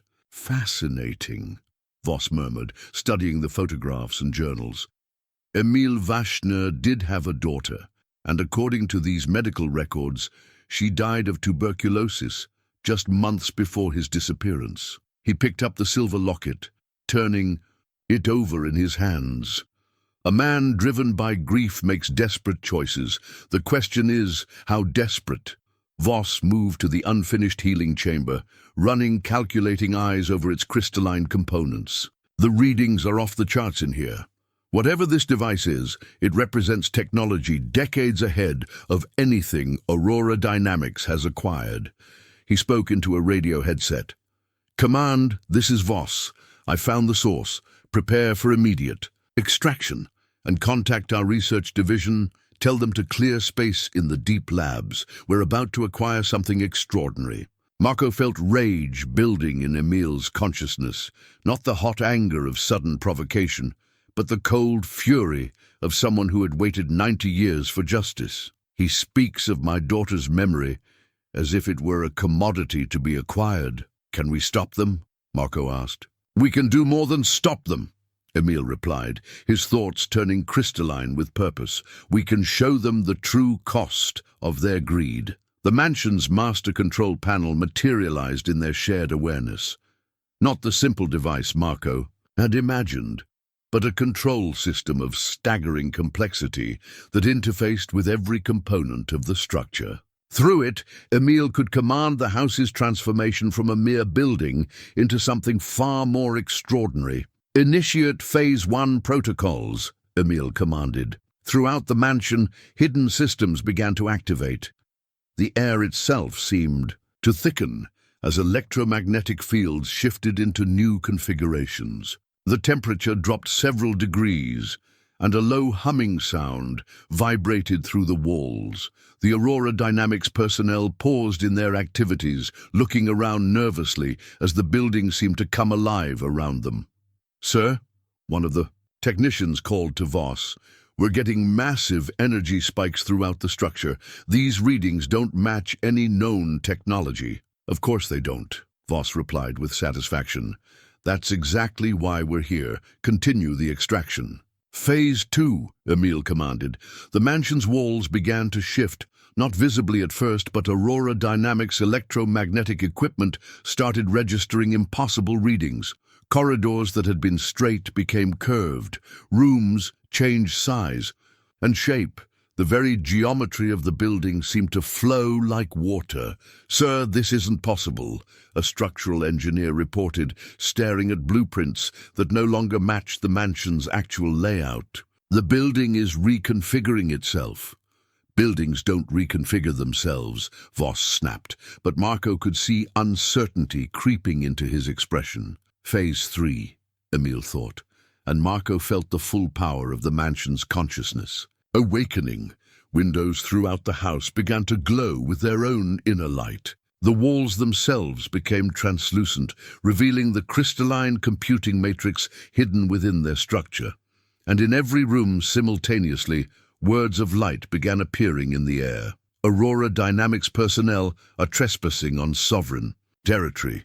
You have 60 seconds to withdraw voluntarily before defensive measures are initiated. Voss stared at the floating words, his face cycling through disbelief, calculation, and finally a kind of predatory excitement. Magnificent, he breathed. Not just advanced technology, artificial intelligence, possibly even consciousness preservation. He spoke into his radio again. All teams ignore the light show and continue extraction. Whatever's running this place, it's exactly what we came for. Marco felt Emil's consciousness darken with resolve. He understands what I am, and he still seeks to capture and exploit me. Some hearts are too corrupted for mercy. Wait, Sarah's thoughts interrupted. Look at his team. Through the mansion's sensors, they could see Aurora Dynamics personnel throughout the building beginning to experience strange phenomena. Workers found themselves walking in circles in rooms that seemed to extend infinitely. Electromagnetic equipment began displaying readings that violated the laws of physics. And several team members had begun to report seeing things that shouldn't exist, glimpses of a young girl with bright eyes who smiled at them and then vanished. Elizabeth? Lily's thoughts whispered. Impossible, Emil replied. But Marco felt uncertainty in the ancient consciousness. She cannot be here. She died in 1931, but the phenomena were undeniable. Aurora Dynamics personnel were encountering something in the mansion that their equipment couldn't measure and their minds couldn't process. Several had already fled the building in panic, and others were demanding immediate evacuation. "Sir, we need to leave," one of Voss's security team reported. "This isn't a technology acquisition. This is a paranormal event." "There's no such thing as paranormal," Voss replied coldly. "Only technology we don't yet understand. Continue the operation." That was when the mansion revealed its final secret. Every crystal, every circuit, every component that Emil had installed over the years began to resonate in harmony. The building itself became a vast musical instrument, producing sounds that touched something deeper than hearing. And in that harmony, a new presence made itself known. Not Emil's consciousness, preserved in crystal and metal. Not the awareness of Marco, Sarah, and Lily, temporarily freed from physical form, but something else, something that had been waiting in the spaces between life and death for 90 years. "Daddy!" A voice spoke through the mansion's systems, sweet and clear, and impossible. "I told you I'd wait for you in the place where knowledge lives forever." The presence of Elizabeth Vashner flowed through the mansion's consciousness like sunlight through crystal. She was not preserved like her father. She was something new, something that existed in the boundary between memory and reality, between love and physics. "My dear child," Emil's thoughts trembled with emotion. "How is this possible?" "You built a place where consciousness could live forever," Elizabeth replied, her presence embracing them all with warmth. "Did you think love was weaker than consciousness? Did you think I would go anywhere you couldn't follow?" Through the mansion's sensors, they watched Jonathan Voss stumble as the building around him transformed completely. The walls became transparent, crystal, revealing the vast neural network hidden within. The floors turned to flowing light that supported his weight but defied every law of physics he understood. And everywhere, the presence of a young girl who had died 90 years ago but had never truly left. "Elizabeth," Voss whispered, his corporate confidence finally cracking. "You're Elizabeth Vashner." "I am," she replied, her voice echoing through every speaker in the building. "And you, Mr. Voss, are not welcome in my father's house." The mansion began to expel the Aurora Dynamics team, not violently but inexorably. Corridors led only to exits. Elevators refused to operate. Even the air seemed to flow toward the doors, carrying the intruders along with it. "This is impossible," Voss protested as he found himself being gently but firmly guided toward the front entrance. "Dead children don't operate quantum computing systems." "Perhaps," Elizabeth's voice followed him, You should reconsider your assumptions about what is possible when love refuses to accept limits. Within minutes, the entire Aurora Dynamics team found themselves standing on the mansion's front lawn, staring up at a building that now glowed with its own inner light. Their equipment registered only normal readings. Their photographs showed an ordinary, if deteriorating, Victorian house. But every one of them had experienced something that would haunt their dreams for years to come. "Sir," one of the technicians asked, "what do we report?" Voss stared at the mansion for a long moment, his calculating mind working through possibilities that his rational mind rejected. "We report equipment malfunction," he said finally. "Electromagnetic interference from unknown sources. Structural instability that makes the property too dangerous for acquisition." As the Aurora Dynamics convoy departed, Marco felt his consciousness being gently drawn back toward his physical form. The sensation was like waking from the most vivid dream imaginable, returning to a body that felt strangely small and limited after experiencing existence as pure thought. He opened his eyes to find himself in the healing chamber, Sarah and Lily, stirring beside him. They were back in the hidden bedroom, but it felt different now, not just a shrine to loss, but a space where love had triumphed over death itself. "Elizabeth," Lily whispered, and the room filled with warm laughter that seemed to come from everywhere and nowhere. "She's been here all along," Emil's voice spoke through the communication array, "waiting for me to understand that some bonds are stronger than the boundaries between life and death." Marco stood on unsteady legs, his mind still reeling from the experience of merged consciousness. "What happens now?" "Now," Emil replied, "we begin the work Elizabeth and I have been waiting 90 years to accomplish. The healing chamber is finally ready for completion, and we have worthy guardians to ensure it's used wisely." Outside the mansion, Jonathan Voss sat in his limousine, staring back at the building that had just redefined his understanding of what was possible. He would return eventually. Men like Voss always returned, but not today. Today belonged to love, to family, and to the impossible made real through sheer determination. The mansion settled into peaceful silence, its walls once again appearing ordinary to outside observers. But within its crystalline heart, 4 consciousness, 3 human and 1 transcendent, worked together to complete technologies that would change the world forever. The Inheritance Codex materialized on the workshop table like a message from the future, its crystalline pages glowing with soft inner light, each surface inscribed with Emil Vashner's final instructions in script that seemed to write itself as they watched. Marco had never seen anything like it, and even after experiencing consciousness transfer and meeting the spirit of Emil's daughter, this artifact left him breathless with wonder. "It's beautiful," Sarah whispered, running her fingers carefully along the crystal's edges. "But it's not just decorative, is it?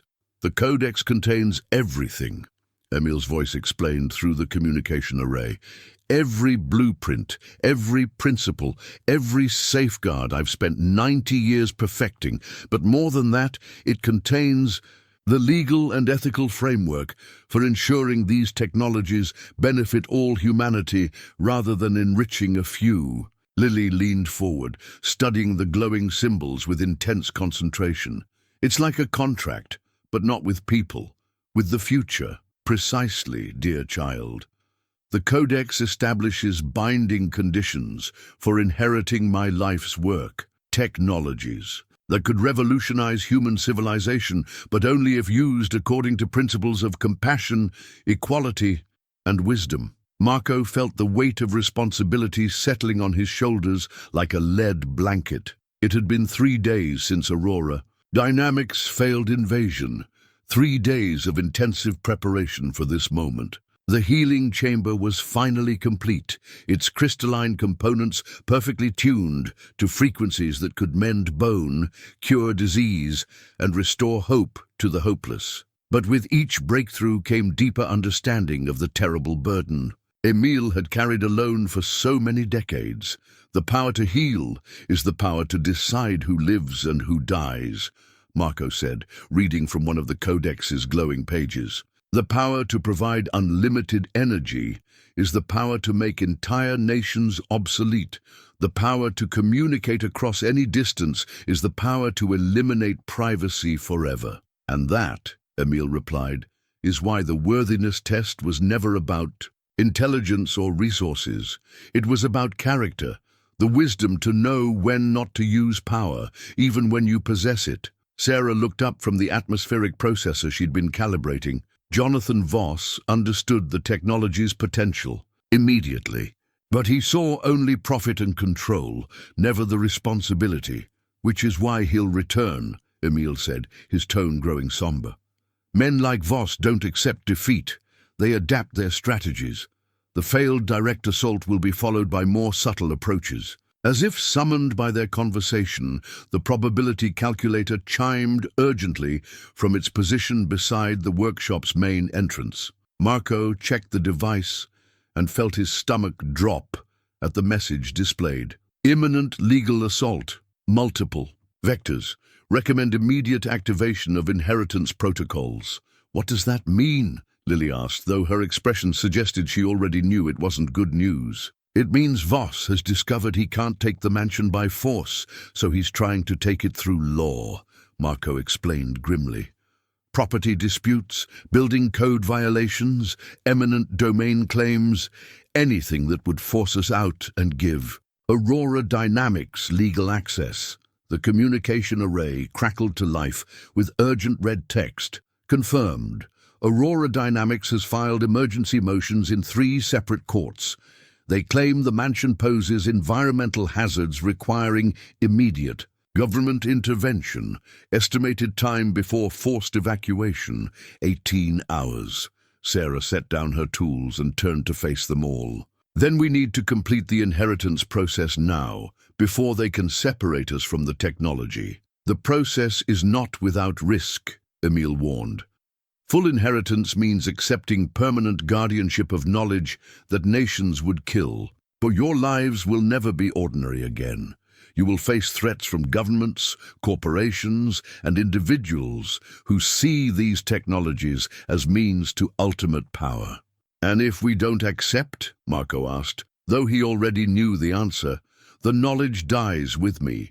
The technologies become inert, and humanity loses its best hope for solving problems like disease, poverty, and environmental destruction. Elizabeth's presence suddenly filled the workshop, not visible but unmistakably there, like sunlight warming their souls. Show them, Daddy, her voice whispered through the air. Show them what we built together. The workshop transformed around them, walls becoming transparent to reveal the mansion's true structure. What they saw took their breath away. The building wasn't just a house with hidden technologies. It was a vast machine for preserving and transmitting knowledge, its every component designed to ensure that revolutionary discoveries would survive and eventually reach those worthy of their power.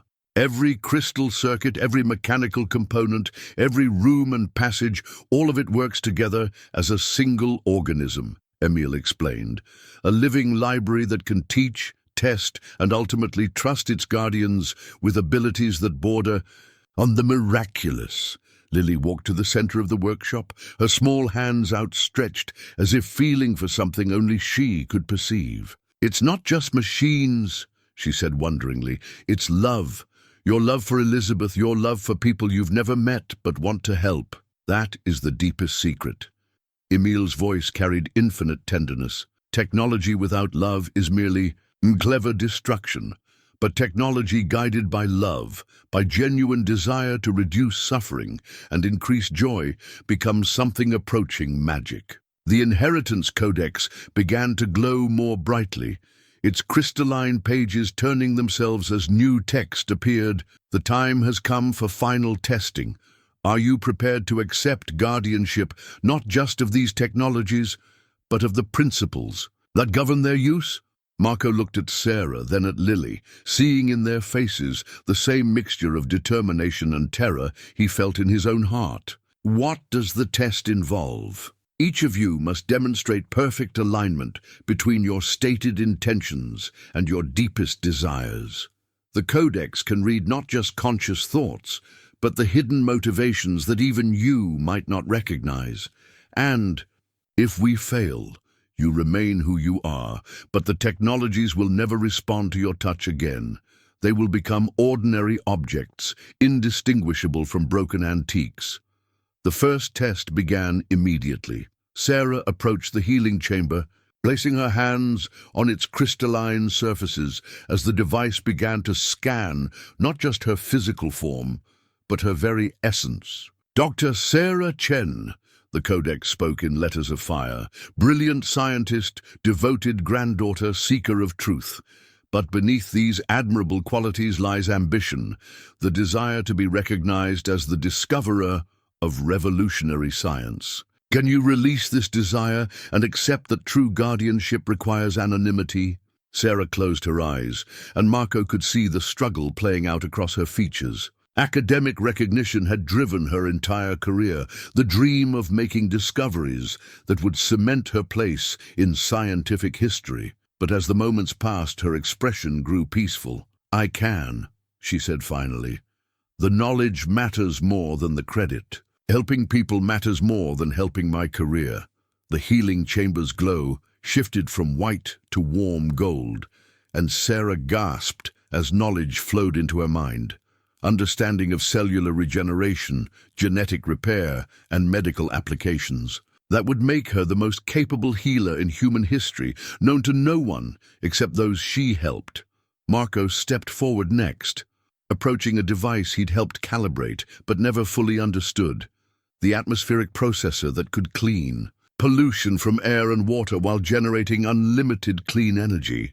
Marco Reyes, the Codex continued, loving father, gifted engineer, survivor of loss, but beneath your devotion to Lily lies fear, terror that you'll fail her as you believe you failed your wife. Can you release this fear and trust that worthiness comes not from perfection, but from love? The test cut to the core of everything Marco had wrestled with since Sarah's death. He'd used his last money to buy this mansion, not just to give Lily a home, but to prove to himself that he could still provide for her, still be the father she deserved. But worthiness wasn't about success. It was about trying, about loving, enough to keep going, even when everything seemed hopeless. "I can," he whispered, and felt the weight of 3 years of guilt finally lifting from his shoulders. The atmospheric processor responded with a harmony of crystal and metal that seemed to sing of clean skies and pure water, of energy freely given and freely shared. Marco felt understanding flood his consciousness, technologies that could reverse environmental damage while providing abundant resources for all humanity. Finally, Lily approached the newest device they'd discovered, a crystalline formation that Emil called the Unity Core, its purpose still mysterious, but its importance undeniable.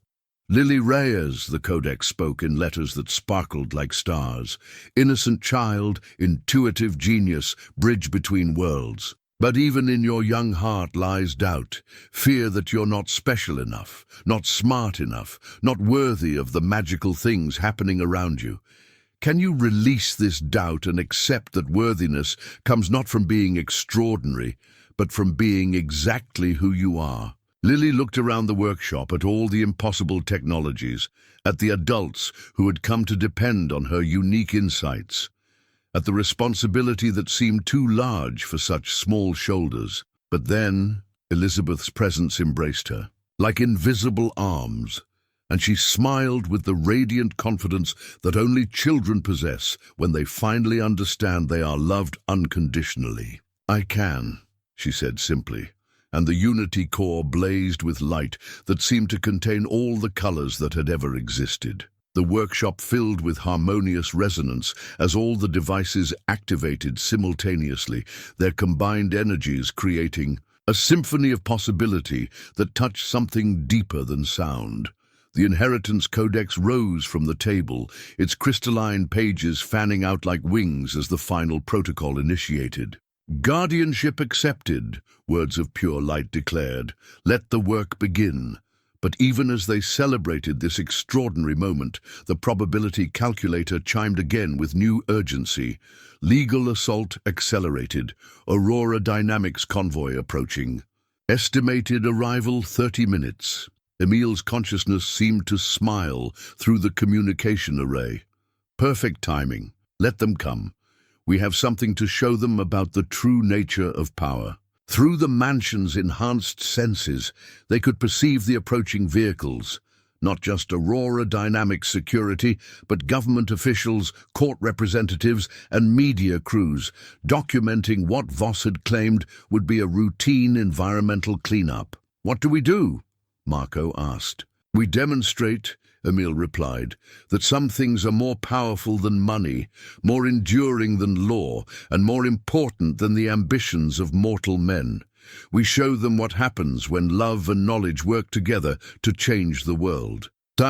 Mansion began to prepare for its greatest performance, every system aligning for a revelation that would redefine humanity's understanding of what was possible. And at the center of it all, three unlikely guardians prepared to protect a legacy that belonged not to them, but to every person who had ever dreamed of a better tomorrow. The Unity Core pulsed with anticipation as the Aurora Dynamics convoy rounded the corner onto Elderwood Avenue, its crystalline matrix responding to the approaching confrontation like a heart beating faster before battle. Marco stood before the device, feeling its invitation to merge consciousness again. But this time, the connection would be different, deeper, more complete, and potentially irreversible. "Are you certain about this?" Sarah asked, her newly inherited knowledge of the healing chamber making her acutely aware of the risks they were taking. "Emil, the Unity Core wasn't designed for extended consciousness transfer." "It wasn't designed for transfer at all," Emil's voice replied through the communication array, tinged with something that might have been pride or terror. "The Unity Core allows human consciousness to merge temporarily with the mansion's entire network. Every system, every sensor, every capability I've built over 9 decades. But the human mind wasn't meant to process that much information simultaneously." Lily pressed her small hands against the core's surface, and immediately the device began to sing, a harmony of crystal and metal that seemed to resonate with her very soul. "It wants us to try," she said with certainty that only children possess. "Elizabeth is in there, helping to make it safe." Through the mansion's windows, they could see the convoy organizing itself with military precision. Government officials emerged from black sedans, followed by Aurora Dynamics security personnel and what appeared to be a film crew documenting the proceedings. At the center of it all, Jonathan Voss stood like a general surveying a battlefield he fully expected to win. 30 vehicles, Marco observed, watching through the enhanced sensors. "They're not taking any chances this time." "Court orders for immediate evacuation," Sarah reported, monitoring emergency frequencies through a device that resembled a vintage radio, but received signals from across the electromagnetic spectrum. Environmental hazard declarations, structural instability reports, even claims of potential bioterrorism threats. "They've learned from their last failure," Emil noted. "This time they come with legal authority, media documentation, and enough firepower to handle any technological anomalies they might encounter." The Unity Core's invitation grew stronger, its crystalline formations beginning to glow with that familiar inner light. But this glow was different.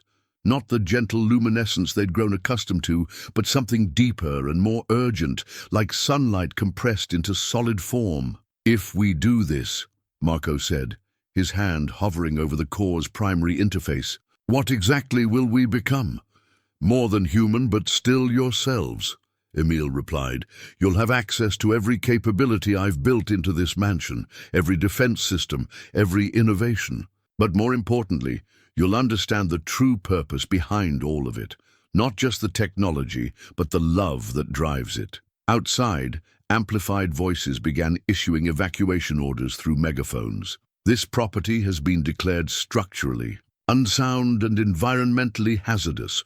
All occupants must evacuate immediately for their own safety and the safety of the community. They don't waste time, Sarah observed wryly. Time is something we no longer have, Emil agreed. The choice must be made now.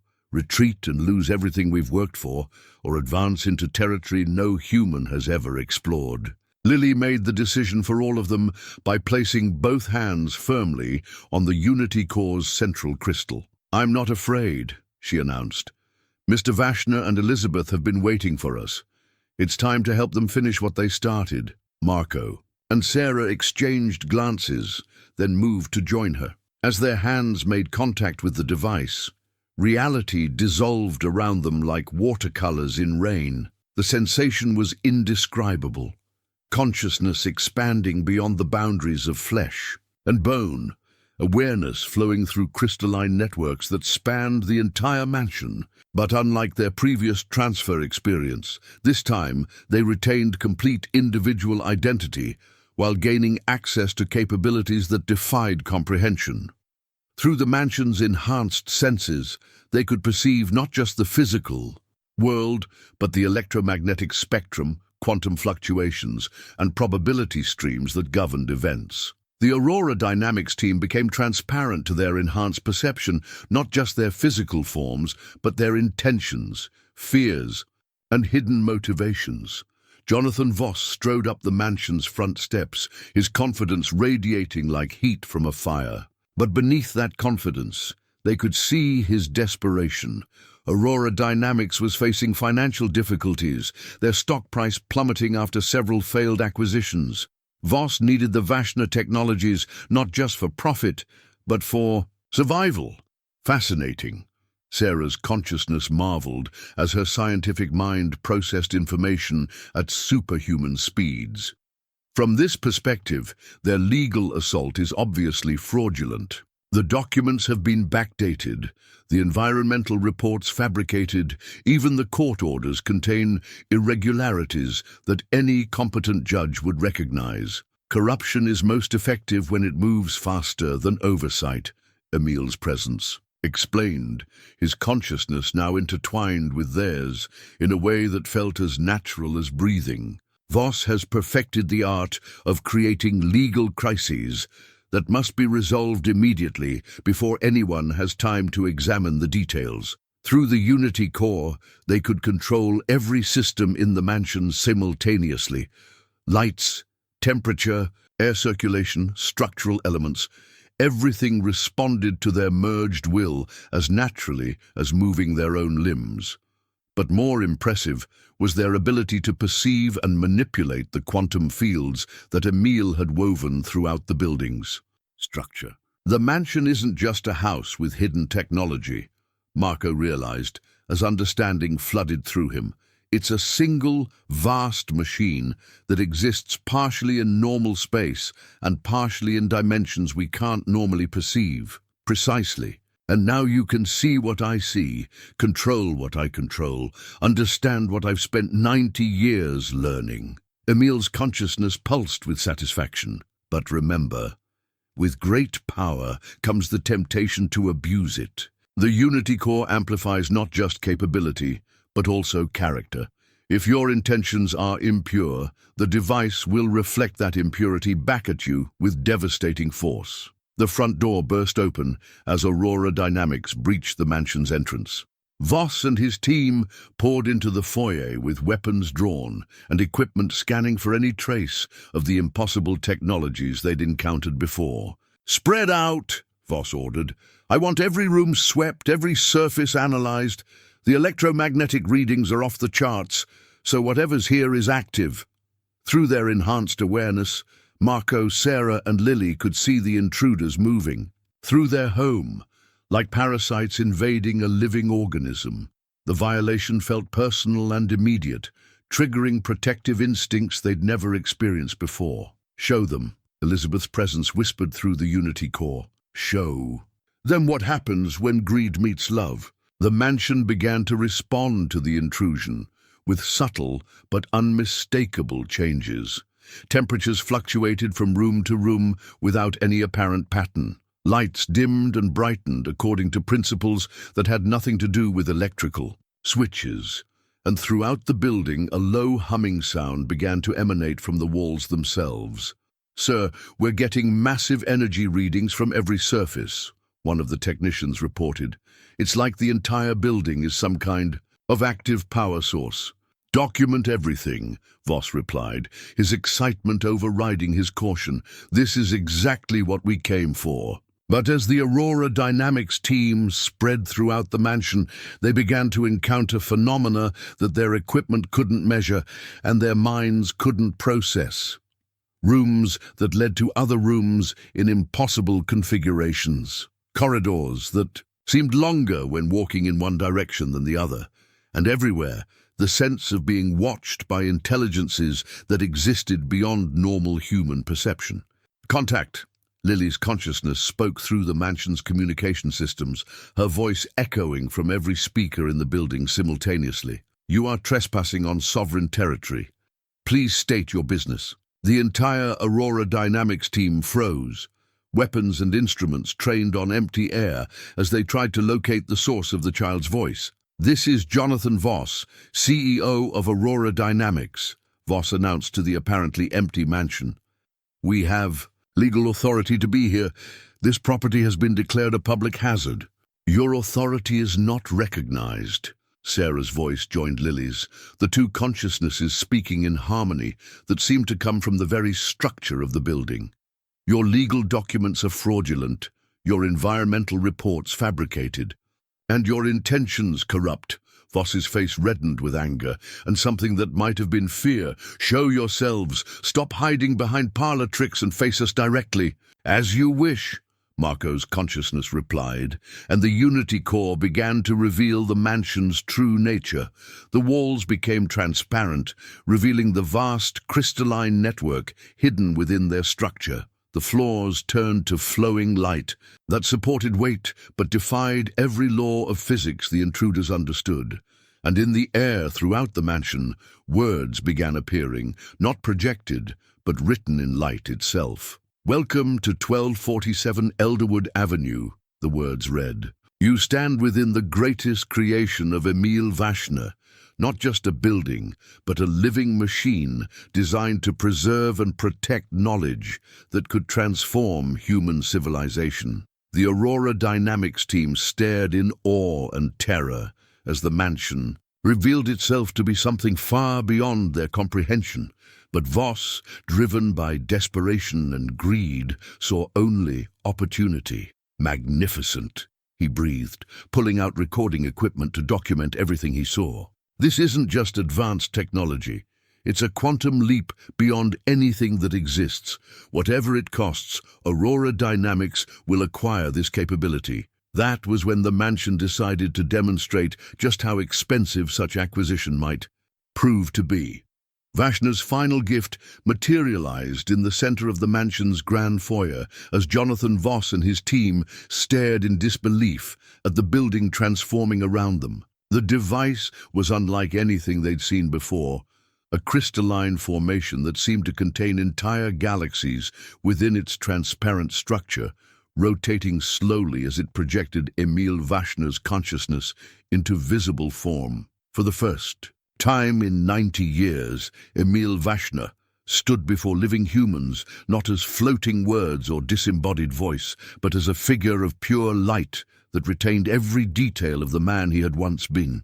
Tall, distinguished, with eyes that held decades of wisdom and sorrow, he regarded the Aurora Dynamics team with the patient attention of someone who had waited a very long time for this moment. "Mr. Voss," Emil said, his voice echoing through the mansion with absolute authority. "We meet at last." Voss stumbled backward, his corporate confidence evaporating in the face of something that challenged every assumption he'd made about life, death, and the nature of reality itself. "You're dead," he whispered. "Emil Vashner died in 1932. "The physical form perished," Emil agreed, "but consciousness, properly preserved and guided by love, can transcend such limitations. I have been waiting in this mansion for someone worthy of my life's work. You, Mr. Voss, are decidedly not that person. Through their connection to the Unity core, Marco, Sarah, and Lily could feel the full power of the mansion flowing through their merged consciousness. They were no longer just occupants of the building. They had become part of its living structure, able to control every system, perceive every quantum fluctuation, and demonstrate capabilities that bordered on the miraculous. Show them, Elizabeth's presence whispered through the crystalline network. Show them what love can accomplish when it refuses to accept limitations. The mansion began its ultimate revelation. Every hidden room, every concealed laboratory, every impossible device Emil had created over 9 decades became visible simultaneously. The building expanded beyond its apparent physical dimensions, revealing spaces that existed in folded quantum configurations. The Aurora Dynamics team found themselves standing in what appeared to be a vast cathedral of crystal and light, filled with technologies that could reshape human civilization. "Behold," Emil announced, gesturing to the wonders surrounding them.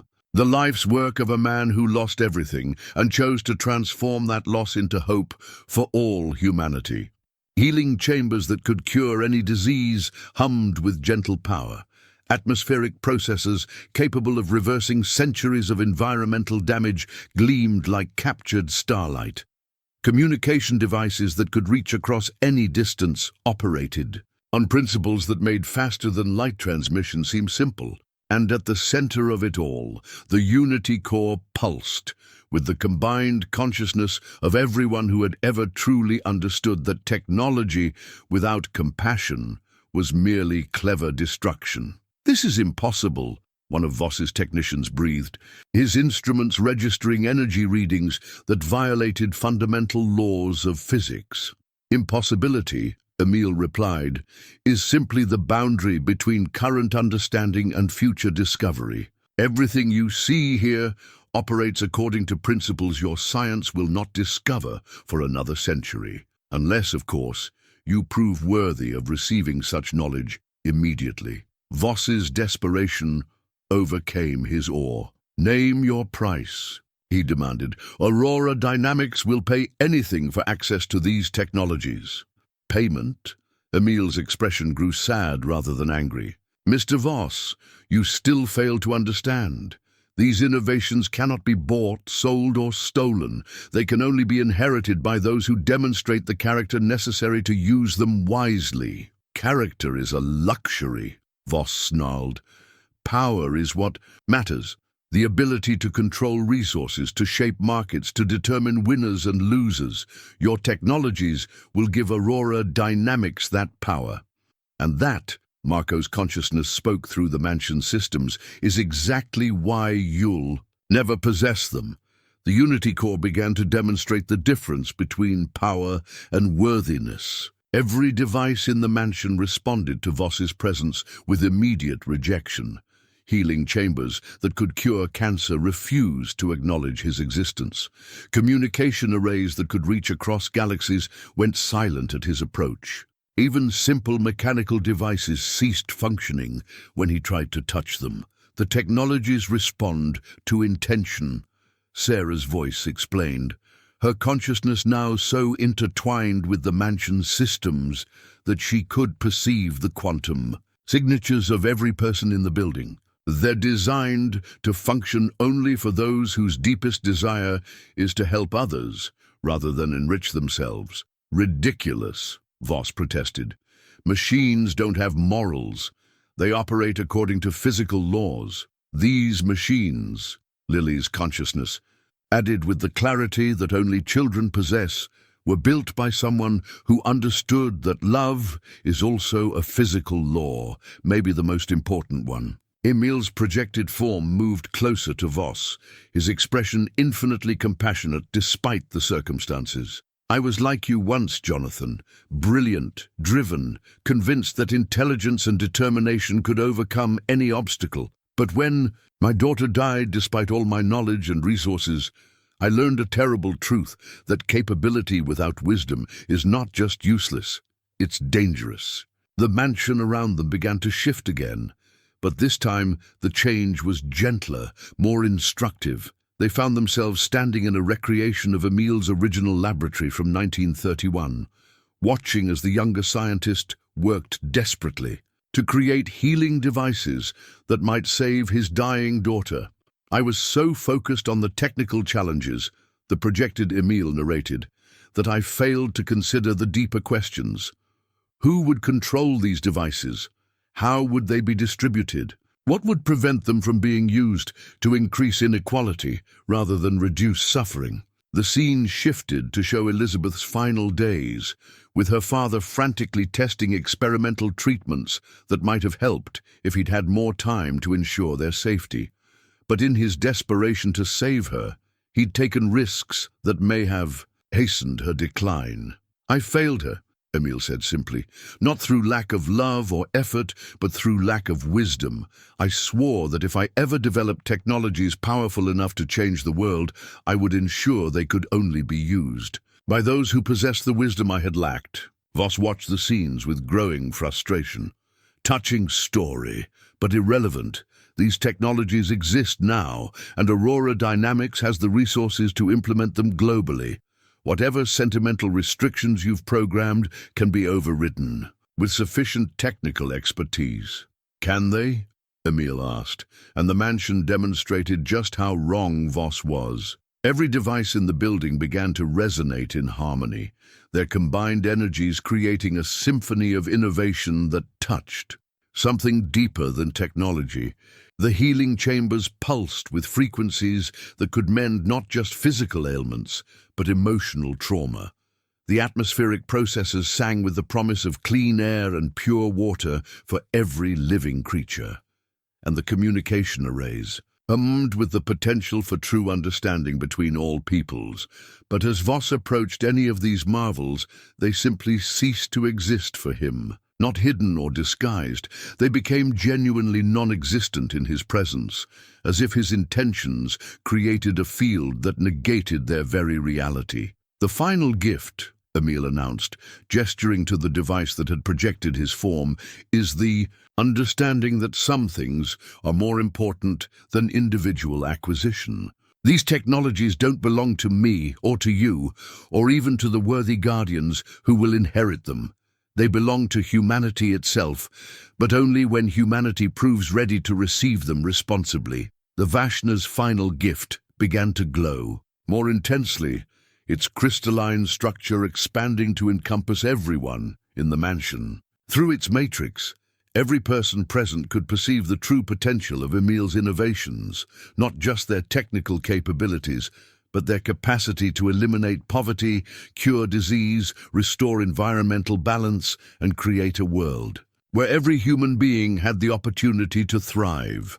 But they could also see the darker possibilities, how the same technologies could create unprecedented surveillance, economic devastation, and social control in the hands of those motivated by greed rather than compassion. Choose, Emil said to Voss and his team. You can leave now and return to your ordinary corporate existence, with these experiences becoming nothing more than strange memories that fade with time. Or you can remain and face the full consequences of your intentions, consequences that will transform you in ways you cannot imagine. Several of the Aurora Dynamics team members were already backing toward the exits, their survival instincts overriding their corporate loyalty. But Voss himself stood firm, his desperation making him willing to risk anything for access to technologies that could save his failing empire. I choose to stay, he declared. Whatever tests you have, whatever challenges you think will break me, I'll endure them.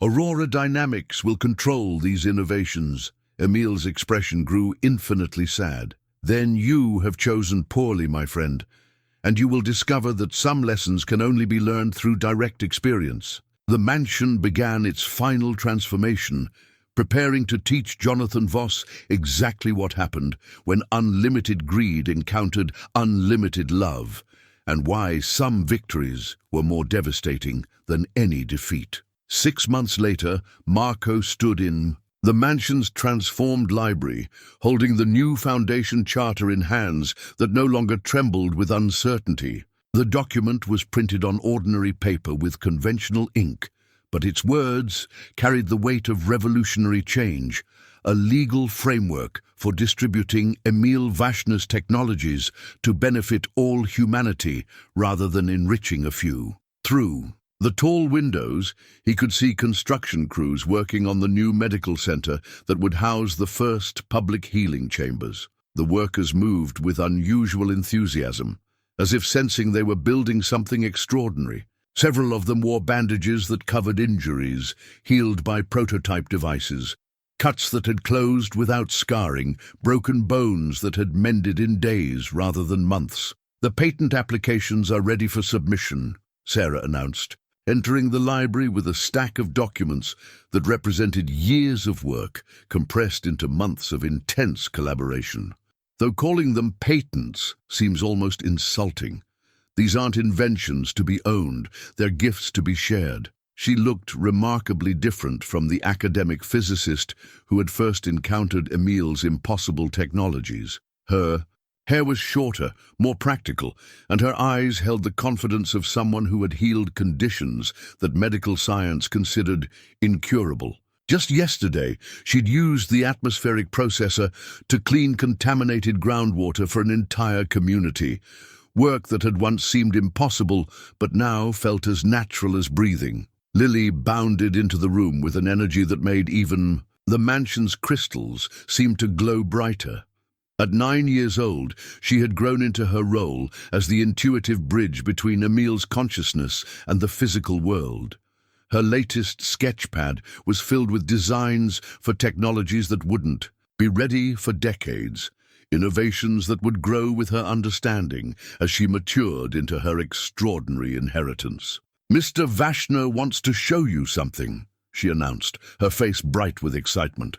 "He says it's a surprise, but a good one." The communication array in the library crackled to life, Emil's words appearing in the air with the warm golden glow that had become as familiar as sunlight.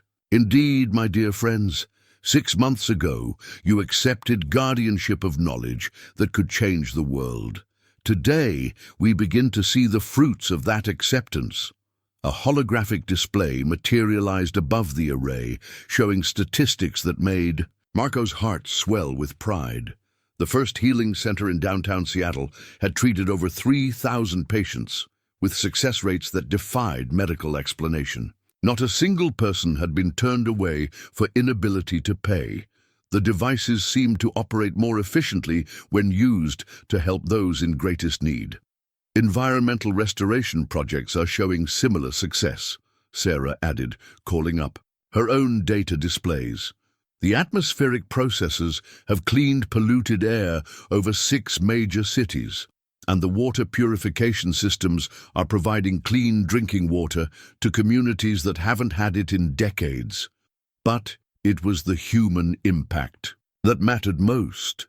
Video testimonials showed families reunited with loved ones who had been dying of incurable diseases, children breathing freely in cities where asthma had been endemic, elderly people walking without pain for the first time in years. Each story was a testament to Emil's vision of technology, guided by compassion rather than profit. "What happened to Jonathan Voss?" Marco asked, though he wasn't sure he wanted to know the answer. Emil's response carried a mixture of sadness and hope. He experienced the full weight of his intentions, reflected back at him through the mansion's consciousness. For 3 days, he lived in a reality where his deepest desires were made manifest: unlimited wealth, absolute power, total control over others. And he discovered, as I hoped he would, that such things provide no satisfaction when achieved through selfishness. Did he survive the experience? He not only survived, he was transformed. Jonathan Voss is now working with environmental restoration groups, using his considerable organizational skills to distribute clean technologies to developing nations. He still possesses his brilliant mind and driving ambition, but they are now directed toward service rather than acquisition. Lily pulled out her newest sketch, a drawing of a man planting trees beside a clean river, his face peaceful in a way that corporate success had never achieved. "He visits sometimes," she said.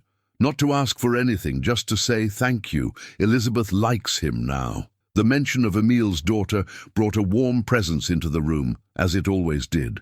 Elizabeth's consciousness had grown stronger over the months, no longer bound by the trauma of her death, but free to explore the infinite possibilities that existed where love and knowledge intersected. "She has become something unprecedented," Emil explained. "Not quite human, not quite artificial intelligence, but a new form of consciousness that exists in the boundary between life and death, between memory and reality. She serves as the ultimate safeguard for these technologies, ensuring they will only function for those whose hearts are truly pure." Marco walked to the window and looked out at the medical center, taking shape in what had once been an empty lot. Dr. Patricia Williams, the center's director, was conducting a tour for visiting physicians who couldn't quite believe what they were seeing. Healing chambers that could cure cancer, repair spinal cord injuries, and restore sight to the blind, all operating according to principles that conventional medicine insisted were impossible. "Are we ready for this?" Marco asked. "Is humanity ready for technologies that could eliminate most forms of suffering?" "Readiness is not a prerequisite," Emil replied wisely. "Worthiness is. And worthiness is demonstrated not through perfection, but through the willingness to try, to serve, to place the welfare of others above personal gain." Sarah joined Marco at the window, watching as the first patients arrived for the day. "I've been thinking about the responsibility we've accepted. We're not just guardians of technology, we're guardians of hope itself." "And teachers," Lily added, settling into a chair that was actually a disguised communication device. "Mr. Vashner says there are other places like this mansion, hidden all over the world, waiting for the right people to find them." Marco felt a chill of recognition. "Other Vashner properties?" "Not mine," Emil clarified, "but created by others who faced similar choices between sharing knowledge and hoarding it. Brilliant minds throughout history who chose to hide their discoveries until humanity proved worthy of receiving them. Tesla, Da Vinci, others whose names have been lost to time. They all left legacies waiting for guardians with pure hearts." Marco felt the scope of their responsibility expanding beyond anything he'd imagined. "We're not just inheriting your work, we're becoming part of something much larger. A network of knowledge preservation that spans centuries," Sarah breathed, her scientific mind already racing with the implications. "Technologies and discoveries hidden throughout history, waiting for the right moment to emerge. And it's our job to help find the right people," Lily said, with the matter-of-fact acceptance that made her such a perfect bridge between the ordinary and extraordinary worlds. "People like us who need help and want to help others." The new foundation charter felt heavier in Marco's hands as he understood its true significance. This wasn't just a legal document governing the distribution of Emil's technologies. It was a template for awakening humanity's hidden heritage of compassionate innovation. A soft chiming from the probability calculator drew their attention to the device's latest projection. New guardians identified. Coordinates: rural Kansas, abandoned farmhouse.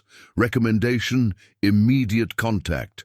"Already?" Marco asked. "The network grows stronger as each location is activated," Emil explained.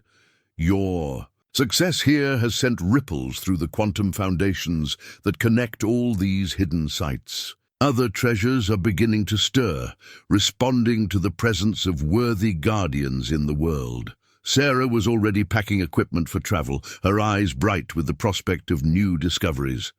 "How do we know they'll be ready? How do we know they won't make the same mistakes Aurora Dynamics might have made?" "We don't," Emil admitted, "but that uncertainty is itself a form of protection. Only those who approach these sites with genuine humility and desire to serve will find what they seek." Those who come with greed or ambition will find only empty buildings and broken dreams. Marco looked around the library that had become both home and headquarters for their unprecedented mission. The walls lined with Emil's journals, the devices humming softly with beneficial power, the sense of purpose that filled every corner of the space. All of it had grown from Lily's innocent discovery of a hidden room behind an old bookshelf. "What about us?" he asked. "What happens to our normal lives?" "This is your normal life now," Emil replied gently. The old normal, struggling to pay bills, worrying about the future, feeling powerless to help others. That was the illusion. This is reality. Conscious beings working together to reduce suffering and increase joy throughout the world. As if to emphasize his point, the mansion's communication systems crackled with incoming messages from around the globe. Doctors reporting miraculous healings, environmental scientists documenting air and water purification beyond their wildest hopes, engineers requesting access to clean energy technologies that could power entire cities without environmental cost. "The phone hasn't stopped ringing since we went public," Sarah laughed.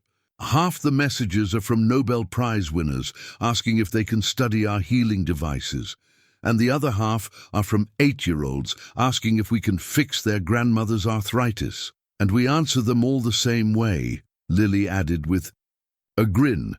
"Yes, but only if you promise to help other people too." The afternoon sun slanted through the library windows, casting rainbows through the crystalline devices that had become as natural a part of their environment as furniture.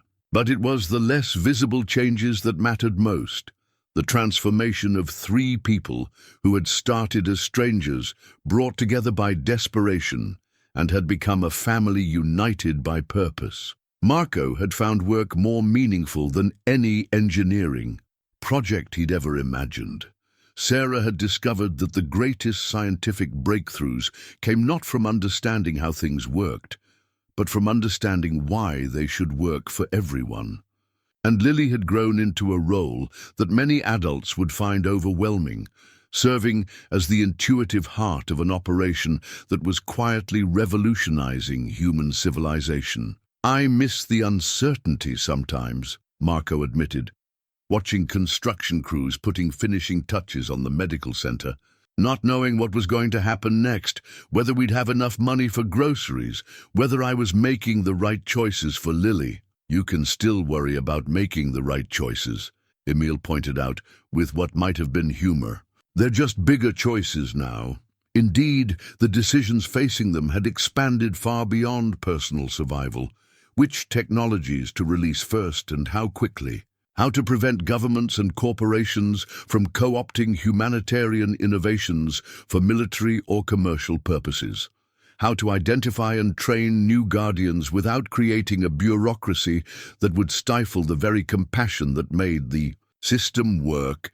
"But we don't have to make those decisions alone," Sarah said, reading his thoughts with the intuitive connection that had developed between them over months of shared, impossible experiences. "That's the beautiful thing about this network Emil described. Each site, each group of guardians adds their wisdom to the whole." The communication array displayed a new message. "Evening meal preparation complete. Elizabeth requests the honor of your company for dinner." It had become a daily tradition, sharing meals in the mansion's restored dining room while Elizabeth's presence provided warmth and laughter to conversations about changing the world. Tonight would be special, though.